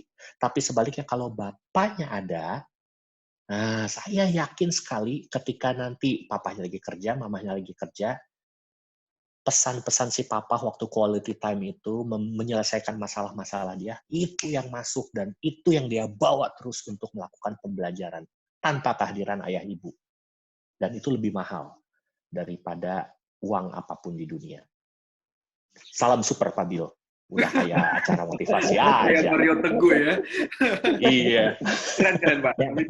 Ya, Pak Teguh itu menarik karena pasti Pak Andika pasti punya apa sendiri. Karena Pak Andika sering membuat pendampingan untuk anak-anak muda untuk mengembangkan sisi psikologis mereka. Bahkan misalnya ada outbound ya Pak Andika ya sering kita lihat di CV-nya itu. Nah, mungkin hal-hal itu memang sekarang mungkin tidak bisa ada kegiatan di luar rumah, tapi dalam situasi ini kira-kira apa yang bisa dibagikan kepada anak-anak yang tadi Pak Teguh bilang motivasi selain dari orang tua, atau Pak Andika mungkin beri tips untuk orang tua cara memotivasi anak-anak. supaya mereka juga tanpa alat pun itu orang tua percaya penuh bahwa mereka itu belajar. Oke. Paling gampang itu yang bisa dilakukan oleh orang tua, silakan ambil gadget Bapak Ibu langsung install medsos, bikin akun medsos dan temenan dengan mereka. Itu yang pertama. Yang kedua, bagi yang anak-anaknya suka ngegame, Bapak Ibu coba pelajari tentang gamenya mereka, main bareng dengan mereka. Ketiga, kalau misalnya anak-anaknya itu, misalnya, "Pa, Ma, aku kok ada perasaan something ya ke si doi ya," atau dia tanya, "Pa, Ma, aku boleh cerita nggak tentang si dia?" Jangan langsung bilang, "Eits, masih kecil, tidak boleh aneh-aneh. Eits, masih kecil, nggak boleh pacaran. Eits, apa?" Intinya adalah tiga fenomena ini adalah Bapak Ibu mulai bangun kedekatan emosional dengan anak. Itu dulu. Jangan langsung masuk pada, "Hai anak-anakku, belajarlah dengan rajin, belajarlah dengan tekun." Nggak bisa masuk. Nggak bakalan bisa masuk. Mau motivasi sebagai apapun. Bangun dulu kedekatan secara emosi, secara psikologis dengan anak-anak Bapak Ibu. Jadikan mereka teman. Sekali lagi ya, ini Pak Abi ya, ini saya konteksnya remaja ya, Pak Abi ya, bukan anak SD ya. Karena anak SD saya nggak terlalu menguasai, nggak terlalu berinteraksi dengan anak SD. Tapi fokusnya pada remaja gitu ya. Mulai bangun pendekatan dengan mereka sebagai teman, bukan sebagai orang tua. Nah, namanya remaja, mereka paling tidak suka diceramahi. Mereka paling tidak suka dikasih tahu satu arah. Kamu harus gini, gini, gini. Mereka lebih banyak ingin didengar. Oleh sebab itu, meskipun mereka menceritakan segala sesuatu dan kayaknya itu nggak sesuai dengan value Anda, nggak cocok dengan diri Anda mikir, "Loh kan gua nggak kayak gitu dulu. Kan saya nggak seperti itu waktu saya kecil atau remaja." Belajar untuk menahan diri, dengar dulu.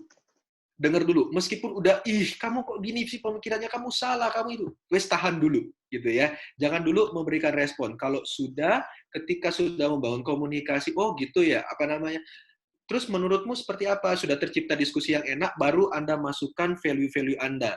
Baru Anda masukkan motivasi-motivasi Anda. "Ayo, kalau nggak belajar nanti nggak bisa dong jadi orang hebat. Nanti nggak bisa dong kayak tokohmu kayak gitu." Itu. Jadi cari tahu dulu apa kesenangan anak-anak Anda. Apa yang menjadi concern anak-anak Anda saat ini. Mulai membangun hubungan yang dekat. Jadi kalau misalnya mereka nggak anggap Anda teman, menganggap Anda hanya orang tua yang harus dihormati, harus didengar segala macam, jujur aja agak susah untuk masuk ke dunia mereka, dan dampaknya adalah agak susah untuk memotivasi mereka untuk semakin rajin belajar, khususnya di dalam kondisi COVID seperti ini. Seperti itu, Pak Abi. Oke, ini kebetulan ada pertanyaan juga Pak Andika. Langsung aja, apakah misalnya dalam kuliah daring akan muncul, ada pertanyaan dari Chris Riberu, itu ada potensi terjadi kekerasan? Itu pertanyaan menarik, karena apa ada potensi? Nah ini tidak dijelaskan secara detail kekerasan seperti apa, tapi coba mungkin kekerasan dari orang tua aja, coba kita ngomong tentang orang tua memaksakan anaknya supaya belajar sendiri dan segala macam. Apa ada mungkin maksudnya dari Pak Andika itu mungkin maksudnya kekerasan itu volumenya kekerasan, jadi jawabannya mungkin ya. Kalau pertanyaannya kan kekerasan itu volumenya ya. Iya. Volumenya ya. Kekerasan. Jadi mungkin bagaimana pendekatan orang tua Pak Andika ya, tadi Pak Andika sudah ngobrol, tapi misalnya ada anak yang memang susah untuk mendapat pendampingan tertentu, kemudian orang tua mengeluarkan kartu terakhirnya misalnya dengan melakukan kekerasan, memaksa dan berlebihan. Itu gimana Pak Andika?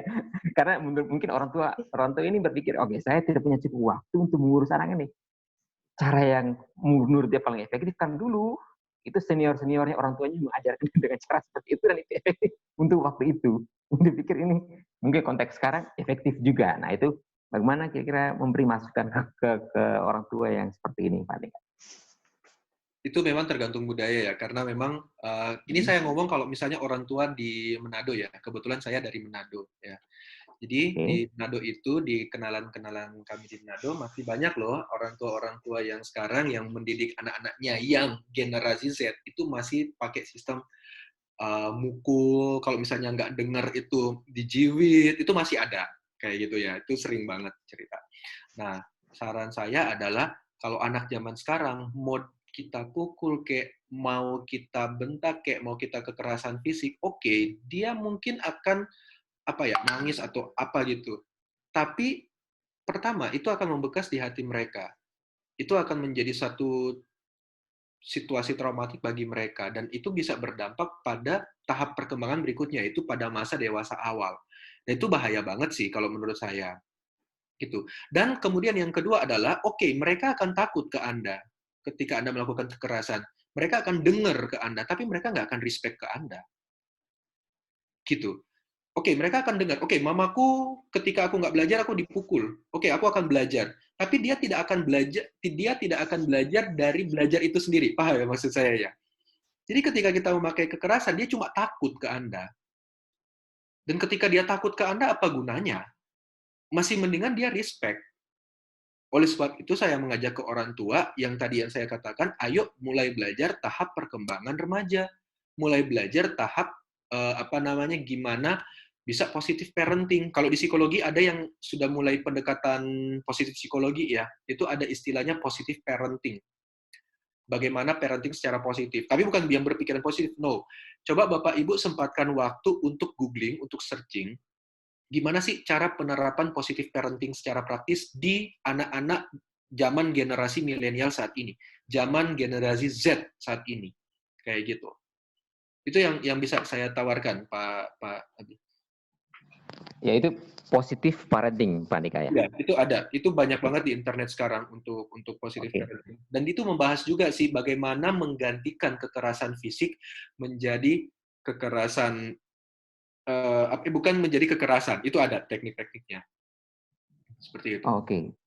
Jadi ini kesempatan tidak hanya bagi anak-anak belajar, tapi bagi orang tua untuk belajar, gitu ya, Pak? Iya, betul. Oke, jadi Orang tua jangan hanya googling Candy Crush, jangan hanya main Candy Crush aja nih.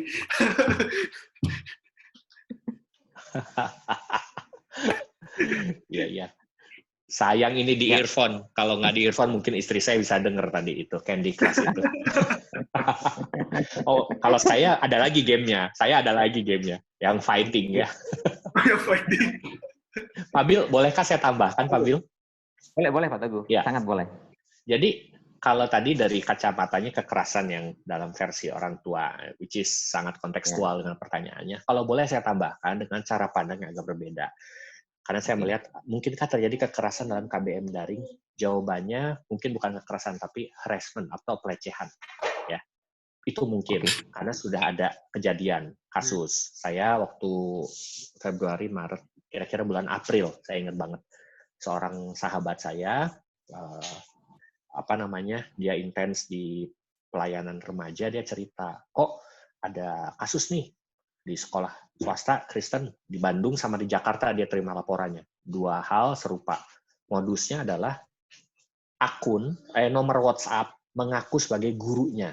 Lalu ngumpulin anak-anak ya, maksudnya dia ngumpulin nomornya, dikontakin misalnya Andika nih murid saya ya, murid di sekolah A. Saya orang luar Andika, saya orang luar nge-WA ke Andika, saya guru olahraga Anda. Ya, kan dia juga nggak tahu ya.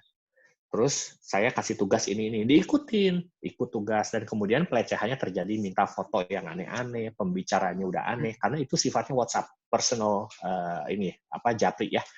Yang jadi masalah kalau pertanyaannya tadi, mungkinkah terjadi? Ya, bentuknya sudah seperti itu.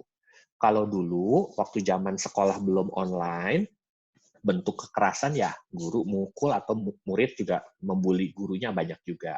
Nah, sekarang bentuknya seperti itu tadi, ya. Atau kalau nggak penipuan, bentuknya bukan harassment saja, tapi penipuan.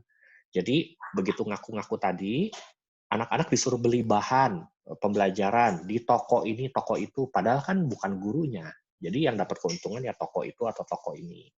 Nah, itu akhirnya jadi masalah lagi. Belum lagi, pembelajaran KBM daring ini, kalau sekolah tidak mengambil controlling yang baik, guru-guru ini kan bisa nge-line, alasannya ngajar pakai line, ngajar pakai WhatsApp.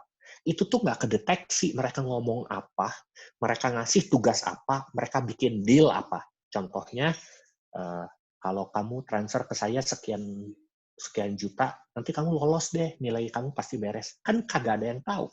Itu sebabnya sekolah yang baik adalah sekolah yang siap melakukan controlling, monitoring semaksimal mungkin. Walaupun tidak ada yang 100% proof.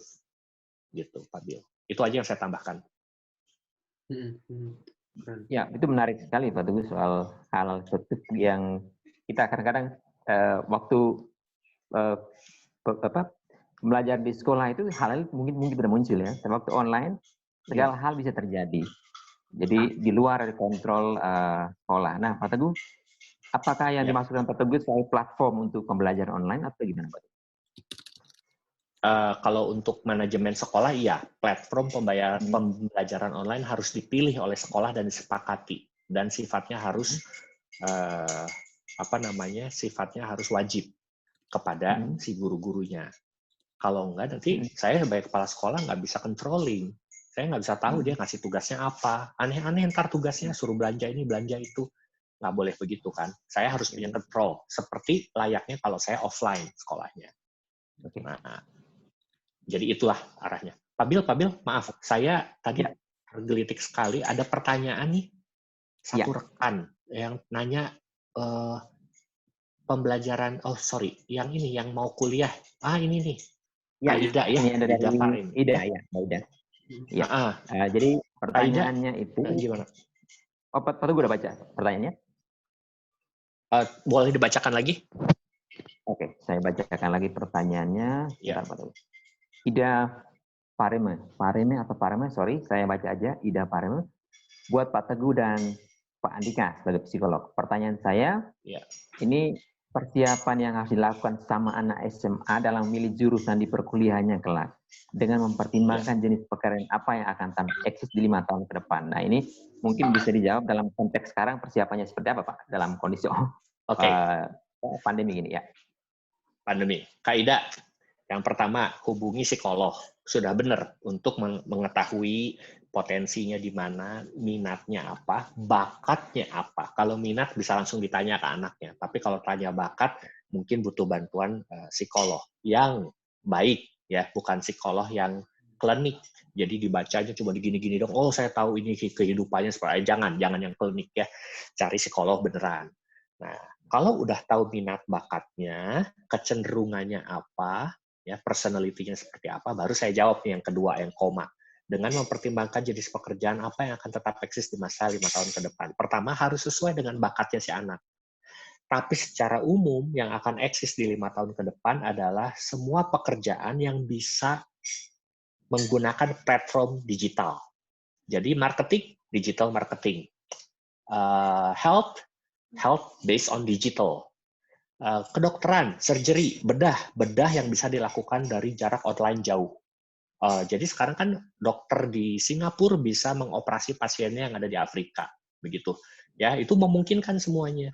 Nah, nanoteknologi dan yang paling seksi, pekerjaan paling seksi menurut Harvard adalah data science, based on math, logic, and also languages. Ya, jadi kalau ditanya apa trennya ke depan, saya bisa jawab hari ini tuh data science. Ya, nanti ada lagi machine learning, bagaimana mesin belajar, ya, AI, artificial intelligence, itu semua akan berkembang dengan pesat.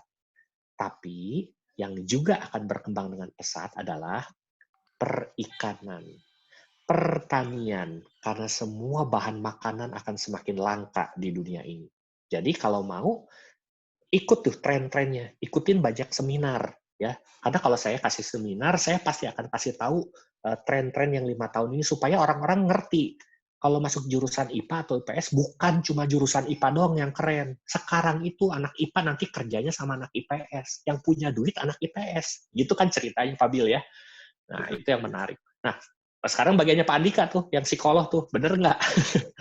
Gimana tuh caranya? Gimana Pak Andika? Ya, gimana pertanyaan untuk Pak Andika juga nih dari sisi psikologi. Ya, nah, saya setuju sih, lebih ke cari tahu dulu bakat dan minatnya. Kalau biasanya di sekolah-sekolah itu di guru BK akan kerjasama dengan psikolog atau biro-biro gitu untuk mengadakan tes bakat minat atau tes penjurusan kayak gitu ya. Biasanya itu di kelas 2 atau di kelas 3 menjelang ujian. Nah, Saran saya sih gini, kalau misalnya Bapak Ibu mau tes bakat minat dan Bapak Ibu menggunakan bakat minat online, itu hati-hati ya, jangan sampai Anda menggunakan tes yang kurang valid. Misalnya menggunakan tes-tes bakat minat populer, di situs A, di situs B, karena sampai sejauh ini belum ada tes bakat minat online yang valid gitu ya. Jadi masih dikembangkan ya, masih dikembangkan untuk sistem online. Oke, yang kedua, Bapak Ibu itu coba, benar sih, saya setuju juga dengan pekerjaan-pekerjaan di bidang teknologi, tapi juga Bapak Ibu mulai bisa menerima ketika anak-anaknya itu mau berkarya di bidang-bidang yang bukan populer. Misalnya, anak-anaknya pengen berkarya di bidang musik atau di bidang seni, selama mereka memiliki bakat di situ, selama mereka memiliki minat di situ, ya silakan untuk dikembangkan seperti itu. Memang tidak menutup kemungkinan ya kalau untuk kedepannya bidang-bidang pekerjaan yang berkaitan dengan IT itu ya akan lebih dalam tanda kutip laku gitu ya. Seperti itu sih Pak Bill. Oke, terima kasih Pak Andika dan Pak Teguh. Semoga dijawab ya Bu Ida pertanyaan tentang 5 tahun ke depan mau jadi apa. Dari Pak Teguh bilang oke, ya lebih mengandalkan teknologi karena itu pasti akan dibutuhkan yang terserap di pasar dari Pak Teguh ya. Lalu yang Pak Andika bilang di sisi lain ada anak yang memang dia passionnya di tempat lain, ya udah itu mesti disupport juga, jangan sampai karena kita ingin supaya dia lebih ke pasar, tapi di sisi lain dia harus mengembangkan itu, jadi ada keseimbangan di situ. Karena kalau tidak kita kehilangan musisi gitu ya. Pak Teguh ini seorang musisi juga. Pak Teguh selain seorang guru, dia musisi juga, dan Pak Teguh pernah main sama kelompok musik siapa Pak Teguh? Pernah? Sama kelompok mana? Belum Pak. Tiap kali ngedaftar ketolak Pak. Mentok di muka Pak. Mentok di muka. Ya Pak Teguh sering main. Kalau ikut media sosial yang Pak Teguh pemain gitar yang profesional, juga sering main ini juga Pak Teguh, sulap-sulapan Pak Teguh ya. Magic. Wah, kejutan Pak Teguh ini. Dan itu strategi yang bagus untuk membuat pendekatan terhadap anak-anak muda. Nah, ini ada pertanyaan lagi nih. Selamat sore dari saya Ibu Gita dari salah satu sekolah di Surabaya. Saya senang sekali dengan materi yang disampaikan. Saya ingin berbagi sedikit tentang pembelajaran daring di sekolah saya. Kebetulan saya mengajar di tingkat SMP dan SMA secara umum. Memang pembelajaran tingkat usia ini memang lebih mudah. Tapi PR bagi kami untuk tetap menjaga antusiasme anak-anak dalam belajar.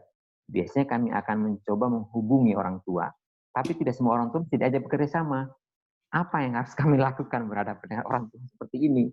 Nah, ini untuk Pak Teguh sama Pak Andika. Pak Andika dulu lah. Gimana ini? Tetap dihubungi. Jangan capek untuk menghubungi orang tua tersebut. Dan memang berikan pengertian bahwa anak-anak hanya titipan di sini, yang menjadi tanggung jawab utama untuk pendidikannya dia itu, khususnya pendidikan karakter, ya Anda. Jadi jangan menyerah, jangan sedih, jangan down untuk tetap menghubungi orang tua. Kayak gitu. Itu sih Pak, singkat dari saya. Nah, saya nyambung ya Pak Bill ya. Ya, saya nyambung. Jadi ada seninya. Karena kan kita sama-sama rekan pendidik nih. Seninya, orang itu akan melakukan apa yang kita minta kalau dia sudah tahu bahwa kita benar-benar mau melakukan sesuatu untuk dia. Tanpa dia minta duluan ya. Harus kita yang ngasih duluan. Prinsipnya gini, saya lupa nih kalimatnya. They don't care how much we know until they know how much we care. Saya rasa itu ya peribahasanya. Jadi orang tua murid, kalau kita kontak masih lari-lari terus, kan kita jadi posisinya kayak debt collector. Kan nggak enak kalau udah kayak gitu. Nah, apa yang harus dilakukan? Suka nggak suka, tunggu momen di mana anaknya bermasalah, lalu bantu anaknya. Sekali lagi, ini pesan dari seorang kepala sekolah ya. Kita tanam budi. Kenapa? Di saat itu terjadi, orang tua tidak punya alasan untuk menolak kita, karena kita datang tidak dengan keinginan untuk dibalas. Satu-satunya kalau mau dibalas juga, Bu, saya hanya ingin dibayar dengan waktunya Ibu. Bolehkah saya bicara tentang anak Ibu? Bla bla bla bla. Pakai Bu di situ untuk ngomong jedes. Karena ketika kita sudah pernah melakukan kebaikan untuk dia dan kita tidak minta sepeser pun imbalan, di saat itu Tuhan akan berikan kita sebuah kepuasan. Disitulah kita hadir sebagai pendidik, bukan sebagai pengajar. Karena kalau sebagai pengajar, Google lebih jago. Di search sedikit, semuanya ada materinya. Tapi begitu sebagai pendidik, you have to know that people will respond to us. Orang akan merespon kita kalau kita sudah membuktikan bahwa kita merespon dia tanpa dia minta. Jadi trik saya itu aja, Bu. Tunggu anaknya punya masalah, bantu Bu, bantu Bu. Misalnya anaknya pas nilainya kepentok nih, 1 terlambat nyerahin tugas. Tanpa diminta, hubungi orang tuanya, Ibu, Bapak, anak Bapak Ibu tugasnya terlambat dan sudah terlambat untuk diserahkan sehingga nilainya tidak bisa diserahkan. Apakah bisa dibantu?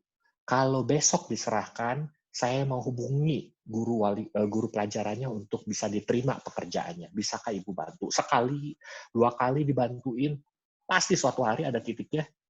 Ini guru, saya respect. Nggak diminta, tapi dia bantuin anak saya. Maka ketika kita panggil berikutnya, Bu, nggak usah banyak omong. Pasti dia ngikut. Ibu bilang apa aja. Ibu marahin juga pasti diem, Bu. Percaya sama saya, Bu. Ibu marahin juga dia pasti diem. Kenapa? Karena dia tahu hati kita bukan untuk minta sesuatu.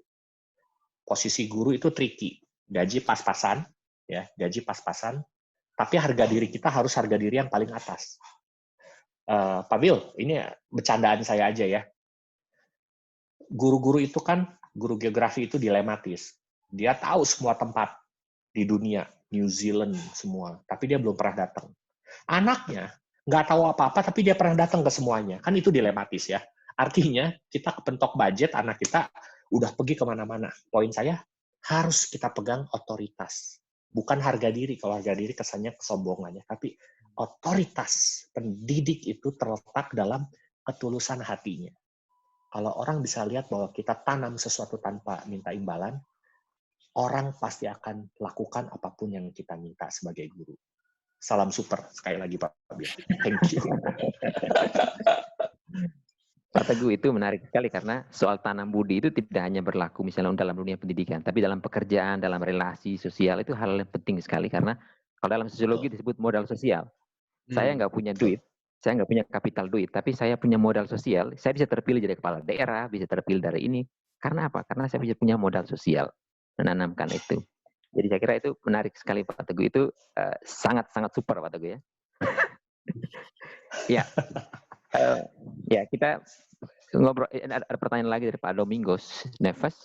Selamat sore, yang didiskusikan ini fasilitas untuk daring lengkap. Nah, bagaimana keadaan siswa yang tidak punya fasilitas tersebut? Gimana solusinya? Kita Pak Andika mungkin ada masukan. Ini orang tidak punya akses internet, tidak punya handphone, susah dapat pulsa, ini sinyal aduh semuanya nggak ada tuh. Nah, fasilitas apa yang kira-kira atau solusi seperti apa yang bisa diberikan ke kelompok ini? Ini saya sharing aja, kebetulan Papa juga kan ada membuat satu kayak pendidikan ya, wadah pendidikan sekolah di Manado gitu ya, dan memang mostly kita itu murid-muridnya kita, orang tua murid, kondisi keluarganya itu menengah ke bawah kayak gitu ya. Dan rata-rata mereka itu memang tidak punya jangankan handphone ya,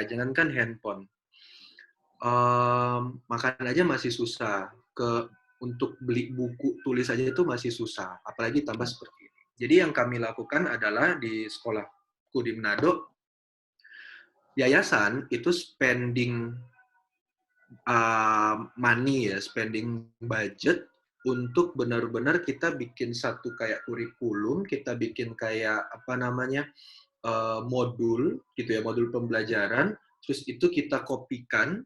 Jadi modul itu sudah detail banget ya Pak ya, sudah detail banget, tugas-tugasnya apa, materinya apa, segala macam. Kemudian kita distribusikan ke anak-anak yang membutuhkan. Jadi pada saat COVID ini terjadi, Maret sekitar April, itu kami langsung coaching guru-gurunya. Kita bikin, oke, Bapak Ibu silakan langsung segmen murid-muridnya kita. Mana yang terkena dampak, mana keluarga yang memang benar-benar secara ekonomi bawah, mana yang kepala keluarganya di PHK, itu kita petakan dulu semuanya. Gitu. Setelah kita dapat, akhirnya itu kita bikin materinya, lalu kita kirimkan langsung, Pak Bill. Kita langsung kirimkan ke anak-anaknya. Jadi mereka yang langsung mengerjakan. Nah, guru-guru ini aku nggak tahu ya, saya nggak bisa bilang bahwa ini menyalahi aturan pemerintah atau apa, tapi ini yang harus dilakukan oleh kami akhirnya untuk memastikan sustainability daripada murid-murid untuk belajar. Dalam satu waktu tertentu, guru-gurunya itu kita bekali transport, akomodasi, dan juga standar kesehatan, protokol kesehatan untuk mengunjungi guru-gurunya. Itu sangat susah, jujur aja sangat ribet gitu. Tapi kita belum menemukan cara apapun yang lebih solutif dari itu untuk menyelesaikan permasalahan anak-anak yang secara ekonomi, yang secara sumber daya itu sangat-sangat terbatas. Jadi itu yang sudah kami lakukan sampai saat ini, Pak Bill. Gitu. Oke, itu saya kira itu kerja keras, dan tadi Pak Teguh bilang soal menanam budi ini lebih ya, orang akhirnya melihat bagaimana perjuangan dari sekolah untuk anak-anak dalam situasi ini. Saya kira cerita Pak Andika ini menarik karena ini betul-betul berdasarkan dari pengalaman Pak Andika dengan orang tua yang membangun sekolah itu. Apa tadi namanya Pak Andika sekolahnya? Alexa School. Alexa School. Iya. Oke, Alexa School. Oke, di Manado ya Pak Andika? Di Manado. Oke, Pak Teguh mungkin ada ide untuk menjawab pertanyaan ini? Dengan segala kerendahan hati, karena saya karena posisi saya di Bandung, mungkin kondisinya tidak, saya belum punya experience seperti Pak Andika, tapi saya punya pengalaman yang tetap membutuhkan fasilitas online, tapi di posisi di Kupang. Jadi kami sekarang sedang membantu satu rumah belajar di mana anak-anaknya berkumpul di satu tempat. Nah, kemudian kami dari sekolah kami menyediakan guru-gurunya volunteer untuk mengajar, memberikan bahan seperti yang tadi Pak Andika bilang, tapi tetap dilakukan daring. Artinya di tempat sana tetap ada fasilitas yang minimum ada, yaitu adalah koneksi internet ya, dan kamera, walaupun cuma satu. Tetapi poin saya adalah apa yang bisa kita lakukan kalau di sini, di para pendengar webinar kita hari ini yang punya jaringan network pelayanan, punya jaringan network kenal dengan pengusaha-pengusaha, kenapa tidak buat rumah belajar untuk bisa mewadahi satu komunitas, let's say like 10 anak, 5 sampai 10 anak datang ke tempat itu menyediakan fasilitas online-nya. Saya pikir solusi dari Pak Andika itu jelas, action-nya dari sekolah. Betul. Tetapi yang saya usulkan sekarang adalah action-nya what you can do for Indonesia instead of asking what Indonesia can do for you. Itu aja Pak Bill. Thank you. Setuju banget. Oke, menarik. Pak Teguh, boleh dapat info sedikit tentang komunitas jejaring Pak Teguh itu gimana sih bergeraknya? Oh, baik. Saya namanya, dalam posisi beri gambaran. Gitu ya. Rumah Belajar Parusia, RBP, di Kupang. Tempat daerahnya jujur saya juga tidak tahu ya detail daerahnya di mana. Tapi konsepnya ini ada beberapa tempat yang saya tahu. Mereka sistemnya komunitas. Ada satu orang yang punya jaringan bagus, nanti daerah anak sekitar atau pas musim sekolah sengaja menginap di rumah belajar itu. Jadi kayak asrama fungsinya. Ya. Nah, otomatis ada biaya hidup yang harus ditanggung. Nah, itu mengandalkan donatur. Siapa sih anak-anak ini? Anak-anak yang dari pedalaman memang. Atau kalau nggak dari desa yang sangat tidak terjangkau dengan fasilitas internet ini. Saya tidak dalam posisi sebagai donaturnya, tapi saya bersukarela untuk bersama-sama memberikan ilmunya. Mereka udah punya tempatnya, mereka punya internetnya, tapi mereka nggak punya ilmu pengetahuannya. They still need teachers. Nah, di situ kita ambil bagian. Kecil lah peran kita itu, tim kami ini hanya kecil. Yang paling berat adalah menerobos daerah pedalaman itu, menyediakan fasilitas internet itu butuh keberanian luar biasa, Pak Bill. Pak Bill boleh tambahan, Pak? Silakan. Ya. Saya baru keingat, mungkin di sini ada yang dosen juga ya.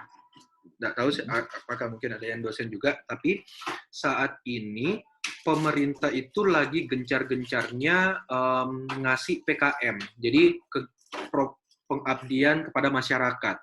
Nah, para dosen bisa menggunakan fasilitas dari pemerintah ini untuk misalnya di PKM itu dibuatlah proposal-proposal yang terkait dengan anak-anak yang kesulitan ini ya.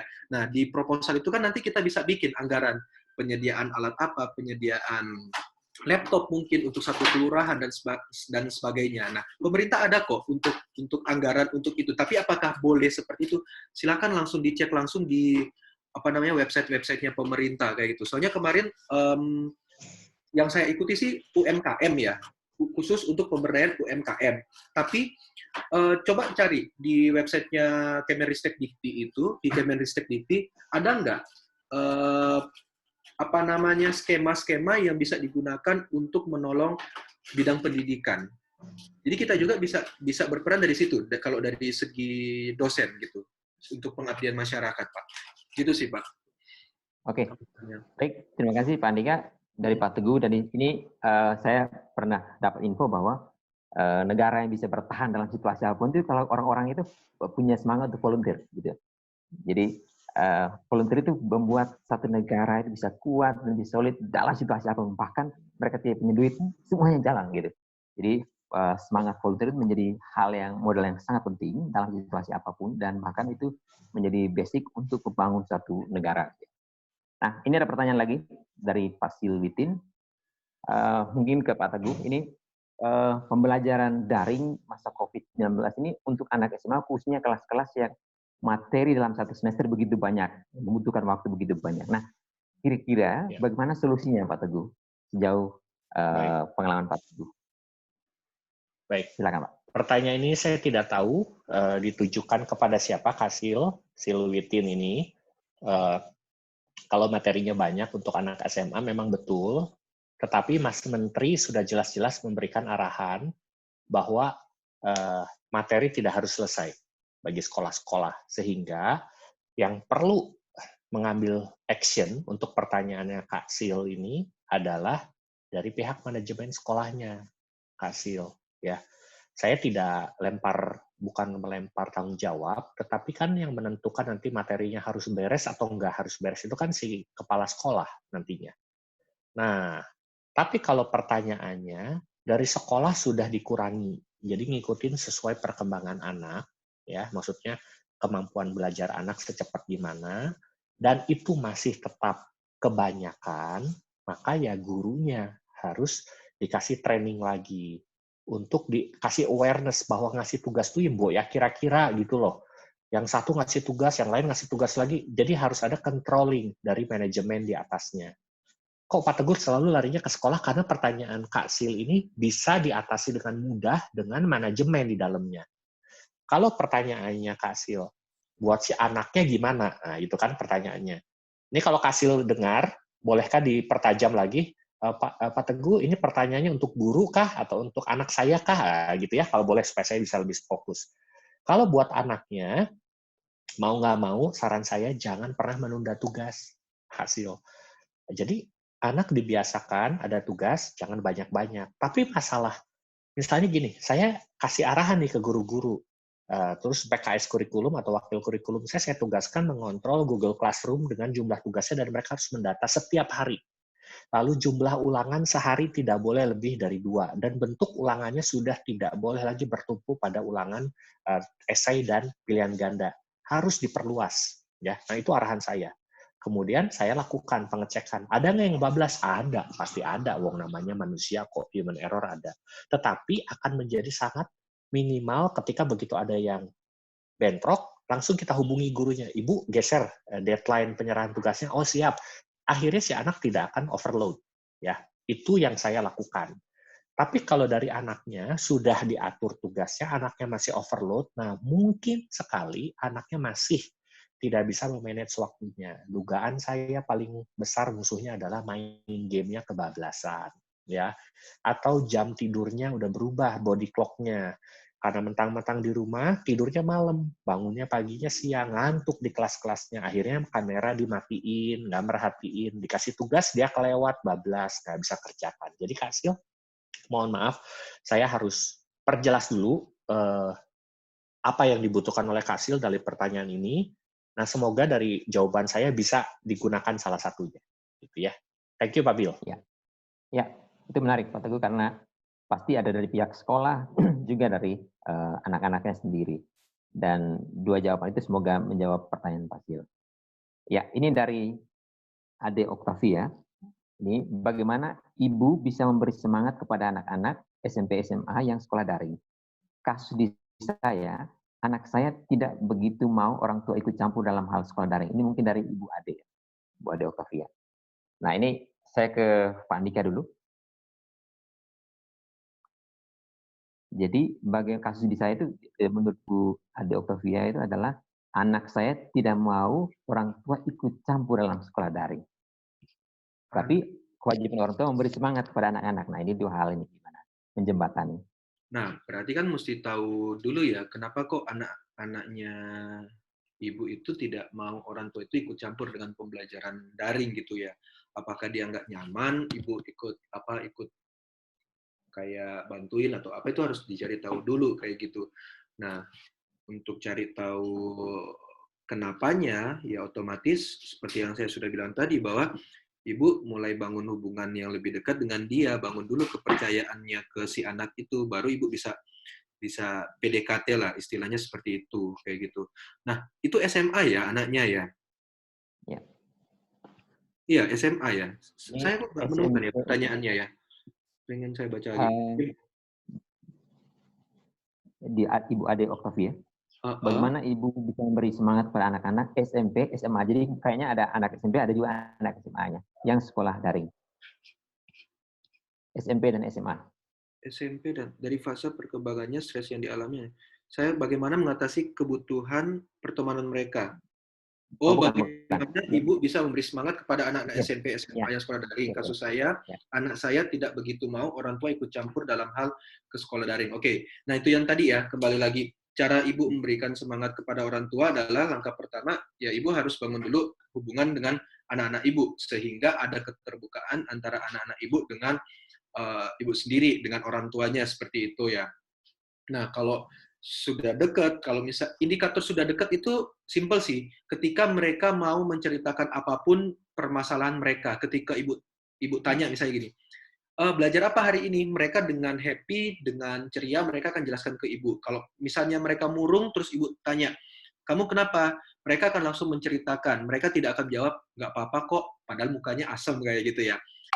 Itu indikator dari Anda sudah dekat secara emosional dengan anak-anak Anda. Baru dari situ Anda bisa memberikan motivasi, pencerahan ke mereka, kata-kata penyemangat, dan sebagainya. Kata kuncinya ada pada Anda harus dekat dulu dengan mereka, seperti itu. Karena saya nggak ada penjelasan yang lebih dalam nih. Kenapa kok anak ibu tidak begitu mau untuk diikut campurkan ke urusan sekolah daringnya? Seperti itu, Pak Bill. Oke, baik. Terima kasih, Pak Andika. Mungkin Pak Teguh ada jawaban untuk pertanyaan ini?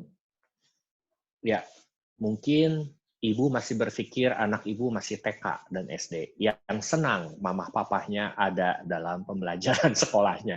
Ini anak SMA, Bu. Saya tidak bermaksud apa-apa. Saya bukan belain anak ibu, tetapi kalau ada anak SMA yang mungkin orang tuanya tidak diikutkan dalam daring, mungkin sekali supaya dia jaga image di depan kecengannya. Ya, itu kecurigaan saya yang pertama, Bu. Ya, itu sangat natural sekali. Tapi kalau konteksnya tidak mau diikutkan daring itu, kalau dia ada kesulitan tugas, dia nggak punya bahannya, terus ibu nggak dikasih tahu, nah itu tadi yang Pak Andika bilang. Ibu mungkin begitu ngobrol sama anak, full of judgment. Belum selesai kalimatnya, tengah-tengah sudah dipotong.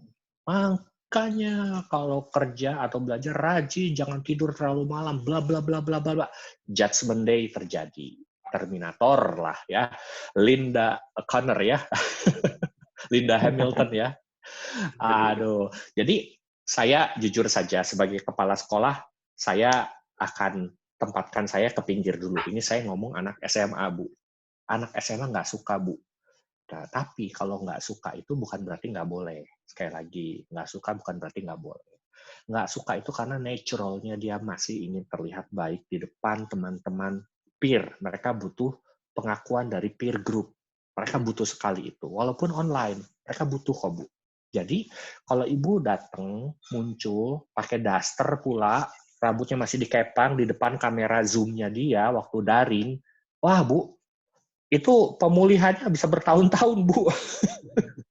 Ya. Beda kalau gaya anaknya sanguin, cuek. Dia seneng yang nggak mainstream, lihat mamahnya seliweran gitu, dia cuek aja, paling ketawa-ketawa sama temennya, itu lain cerita. Beda karakter anaknya. Jadi yang tadi Pak Andika bilang, dekati dulu anaknya, jangan berikan judgement. Kalau dia ngomong satu kata, jangan langsung dipotong, Bu. Selesaikan dulu. Ibu nggak suka, ingat tadi Pak Andika bilang apa? Kalau kita orang tua nggak setuju dengan omongan si anak, biarkan dia selesai. Kita dukung dia. Dukung tuh dalam arti begini loh, misalnya, Pak, aku suka sama si itu, gitu ya. Tapi dia tuh udah punya pacar, masa sih dia nggak mau pindah ke aku? Kan namanya kan nelikung orang gitu ya. Kita kan nggak setuju nih, itu bukan value yang baik nih ceritanya. Jangan dipotong dulu. Ih, kamu udah gedenya kamu jadi pelakor, jadi apa, kan jadi panjang lagi. Belum cerita, udah dituduh pelakor, padahal judulnya lain. Kita tunggu sampai selesai, nanti begitu selesai, wah seru ya, seandainya Mama bisa balik lagi ke SMA, itu masa-masa yang nggak akan dilupakan. Tahu nggak posisi itu apa? Oh, nyokap bokap gua tuh ada dalam pihak gua nih. Dia ngerasain posisi gua anak SMA. Jadi begitu kita ngomong berikutnya nasihat, dia akan dengerin kita. Kenapa? Karena dia akan dengerin orang yang sepihak dengan saya. Kalau baru cerita 2 patah kata, Bapak Ibu udah cut, ya, nasihat berikutnya tidak akan pernah didengar karena Bapak Ibu akan jadi musuh. Kita tidak menjadi sepihak dengan mereka. Nah, itu yang ingin saya sampaikan. Jadi, kalau ditanya nggak mau daring, pertama itu wajar, ya. Tetapi jangan lelah untuk tawarkan bantuan. Nah, butuh apa? Capek ya belajar. Mama bikinin susu coklat ya. Kasih, selesai. Nanti begitu dia punya kesulitan, dia punya rasa bahwa kalau kesulitan saya carinya mama. Di saat itulah dia akan terbuka. Percaya sama saya. Ya. Anak tuh mudah kok untuk kita bujuk. Silakan Pak Bil, terima kasih. Oh, gitu, menarik. Oh ya, Pak Andika dan Pak Teguh, itu waktu kita tinggal 10 menit, tapi ada beberapa pertanyaan yang belum terjawab. Misalnya dari Bu Oktavia itu, bagaimana mengajak suami supaya pemahaman dalam didik, seperti yang Pak Teguh katakan tadi, karena ini sudah melibatkan 2 orang, orang tua, jadi gimana caranya. Lalu ada lagi pertanyaan tentang dari Bu Ida, itu bagaimana anak-anak yang tadi Pak Andika bilang, mereka itu butuh teman, tapi dalam situasi ini mereka tidak bisa dapat teman. Apa ada solusinya? Nah, mungkin itu menjadi statement penutup dari Pak Teguh dan Pak Andika untuk sesi ini. Jadi, meyakinkan suami. Saya akan jawab setelah ya. Pak Andika. Silakan Pak Andika. Yang kedua saya kurang jelas, Pak. Jadi Pak Andika, akan Pak Andika bilang bahwa anak-anak SMP SMA itu mereka butuh teman kan, ya. Iya. Dalam situasi mereka tidak bertemu temannya. Nah, gimana tuh caranya tuh? Ada solusi nggak? Ya. Oke, mungkin saya akan jawab yang itu dulu ya, bagaimana cara supaya mereka bisa ketemu, atasi. Nah, biasanya ya anak-anak ini sudah menemukan kok caranya sendiri untuk mereka ketemu dengan teman-temannya sendiri kayak gitu ya. Biasanya mereka itu jauh lebih kreatif karena sudah beda generasi dengan kita. Mereka itu ada aja gitu yang bisa mereka lakukan untuk saling untuk bertemu secara virtual. Entah mereka pernah nggak lihat di Instagram itu make up challenge, atau sekarang itu woman support woman, yang challenge-challenge seperti itu. Jadi, support ibu atau support orang tua itu lebih pada, gimana, sudah kontekan sama temanmu nggak? Gimana keadaannya mereka? Jadi lebih pada mengenal teman-temannya dulu sih. Cari tahu siapa teman-teman dekatnya. Nah, urusan mereka nanti bagaimana bisa ketemu teman-temannya secara online, itu pasti mereka sudah punya cara sendiri untuk temu kangen lah istilahnya dengan teman-temannya mereka kayak gitu. Kalau untuk bagaimana ya mengajak suami supaya sepahaman dalam mendidik anak, seperti yang Pak Teguh katakan. Nah, ini mungkin elaborasinya akan lebih tajam dari Pak Teguh nih ya, tentang ayah gitu ya. Cuma saran saya sih, Bapak Ibu sering nggak quality time berdua? Sering nggak pillow talk kayak gitu? Kalau misalnya belum sering pillow talk, mungkin bisa dibiasakan.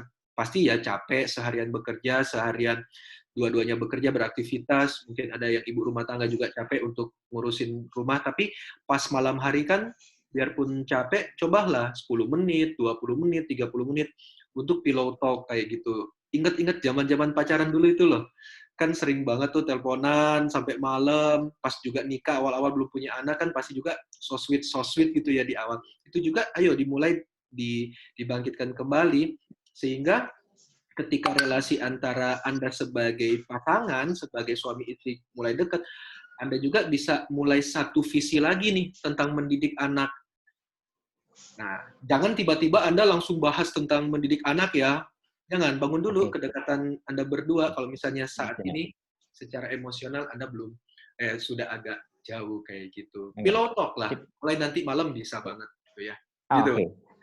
Jangan tunda Pak Andika ya. Ya? Langsung mulai ya. Jangan ditunda ya. Langsung mulai nanti malam. Langsung pillow talk. Pak Teguh mungkin singkat dulu tentang jawaban pertanyaan tentang membangun relasi kerjasama suami istri. Baik, jawaban saya sama dengan Pak Andika. Saya nggak ulangi lagi karena waktunya terbatas, tapi saya tambahkan tipsnya. Suami itu baru mau dengar apa kata istrinya kalau perutnya udah kenyang. Yang tahu selera suami itu istri. Jadi kalau suami senang pisang goreng, sebelum mengajak pillow talk, sebelum mengajak, yuk Pak, kamu harus quality time sama anak kamu. Pisang goreng itu mengalir, ya. Kopi itu mengalir. Baru bicara. Saya hanya berikan tips yang pasti berhasil. Kalau ibu tidak mulai dari inisiatif ibu, mengandalkan inisiatif bapak itu cenderung lebih egois, laki-laki, ya, cenderung lebih egois. Dia cenderung tidak akan melihat hal-hal kecil, detail. Nah, ibu yang melihat hal detail kecil ini, coba diangkat dengan cara dikasih sesajennya pisang goreng, kopi. Baru ajak ngobrol. Disitulah pasti suara kita didengar. Kalau nggak bisa pisang goreng, ya naik kelas sedikit lah, ya, iga bakar, ya semacam itulah, ya. Asal jangan kebanyakan, sediakan saja simvastatin, ya, simvastatin di sebelahnya. Terima kasih Pak Bill. Ya, Pak Teguh terima kasih, Pak Andika terima kasih. Saya kira kesimpulannya itu kita sering mengambil kesimpulan, tapi kurang lebih satu hal yang penting bahwa kita mesti menggeser paradigma ini bahwa pembelajaran daring itu menjadi pembelajaran di mana kita belajar kembali. Belajar kembali sebagai orang tua, belajar kembali sebagai guru, dan segala macam. Kita belajar kembali. Yang kedua, itu perlu sinergi antara baik dari orang tua, peserta didik, juga baik dari sekolah. Yang ketiga, itu komunikasi antara orang tua dan anak, orang tua dan sekolah. Hal keempat, ya itu soal bagaimana kita memberi motivasi, belajar kembali psikologi anak. Sekarang orang tua mesti banyak mengakses informasi tentang psikologi perkembangan anak supaya dia bisa memberikan pendekatan yang tepat. Lalu relasi-relasi mesti dibenahi lagi antara orang tua, suami istri. Pak Teguh bilang itu sebelum pillow talk, jangan lupa itu tahu kebutuhan suami, kebutuhan istri, kemudian baru negosiasi. Jadi mesti tahu triknya. Ini semua ini kalau ngomong pendidikan kayaknya semua aspek masuk Pak Teguh ya. Jadi Pak Andika terima kasih luar biasa terima kasih untuk ide-ide sejuk untuk sore hari ini. Terima kasih untuk rekan-rekan yang sudah hadir. Saya kembalikan ke Pak John. Pak Andika, salam sehat untuk keluarga. Pak Teguh, salam ke Bandung. Sukses selalu. Saya kembalikan ke Pak John. Salam juga. Ya. Salam juga. Ya. Mari. Oke, Pak John. Ya. Terima kasih Pak Bill. Tidak terasa rekan-rekan, ini kurang 3 menit. 2 jam kita berbincang tentang pembelajaran daring bersama Bapak Teguh dan Bapak Andika. Saya mewakili kelompok kecil Ide Sejuk ini pertama-tama mau mengucapkan banyak terima kasih buat Pak Teguh dan Pak Andika. Terima kasih banyak Pak, luar biasa. Kami mendapat sangat banyak input. Ini pengetahuan yang saya kira sangat berguna bagi kami, para guru, dan juga para orang tua untuk secara optimal bisa mendidik anak-anak kami di masa pandemi ini. Luar biasa, sekali lagi inputnya. Ini juga sekaligus memberikan masukan kepada kami untuk nanti bisa mendidik bagi yang belum punya anak, bisa mendidik seperti tips-tips yang sudah disampaikan tadi. Oke, saya juga mau menyampaikan banyak atau berlimpah terima kasih kepada rekan-rekan semuanya yang sudah bergabung dalam acara bincang-bincang kita pada sore hari ini. Kami mohon maaf kalau dalam proses diskusi, bincang-bincang ini ada kesalahan atau kekurangan hal teknis dan lain-lain, mohon dimaafkan. Dan kami juga akan menginformasikan kepada rekan-rekan jika ke depan ada kegiatan-kegiatan serupa atau topik-topik yang mau kami angkat dalam kelompok ini, akan kami informasikan ke rekan-rekan. Tentu pertama ke grup WhatsApp Ide Sejuk yang sudah kami buat. Kami mohon maaf, itu kelompok kami, grup itu kami buat untuk sekedar melancarkan acara bincang-bincang ini. Jadi kalau rekan-rekan mau keluar, monggo silakan. Kalau mau menetap, ya kami sangat merasa terhormat. Dan tentu kami akan membagikan informasi-informasi di grup tersebut. Pada akhirnya, terima kasih Pak Teguh, Pak Andika. Kami tidak bisa membalas ini jasa kebaikan dan sharing yang luar biasa kepada kami semua. Sekali lagi kami punya keyakinan bahwa Yang Maha Kuasa tentu akan memberikan kemudahan dan kelancaran, juga kesehatan bagi Pak Teguh, bagi Pak Andika dalam kegiatan dan karya pelayanan. Dan juga rahmat kesehatan bagi rekan-rekan semuanya. Saya kira itu saja.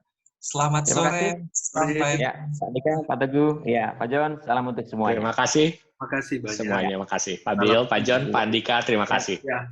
Sama yang di belakang layar ya, admin di belakang layar ya.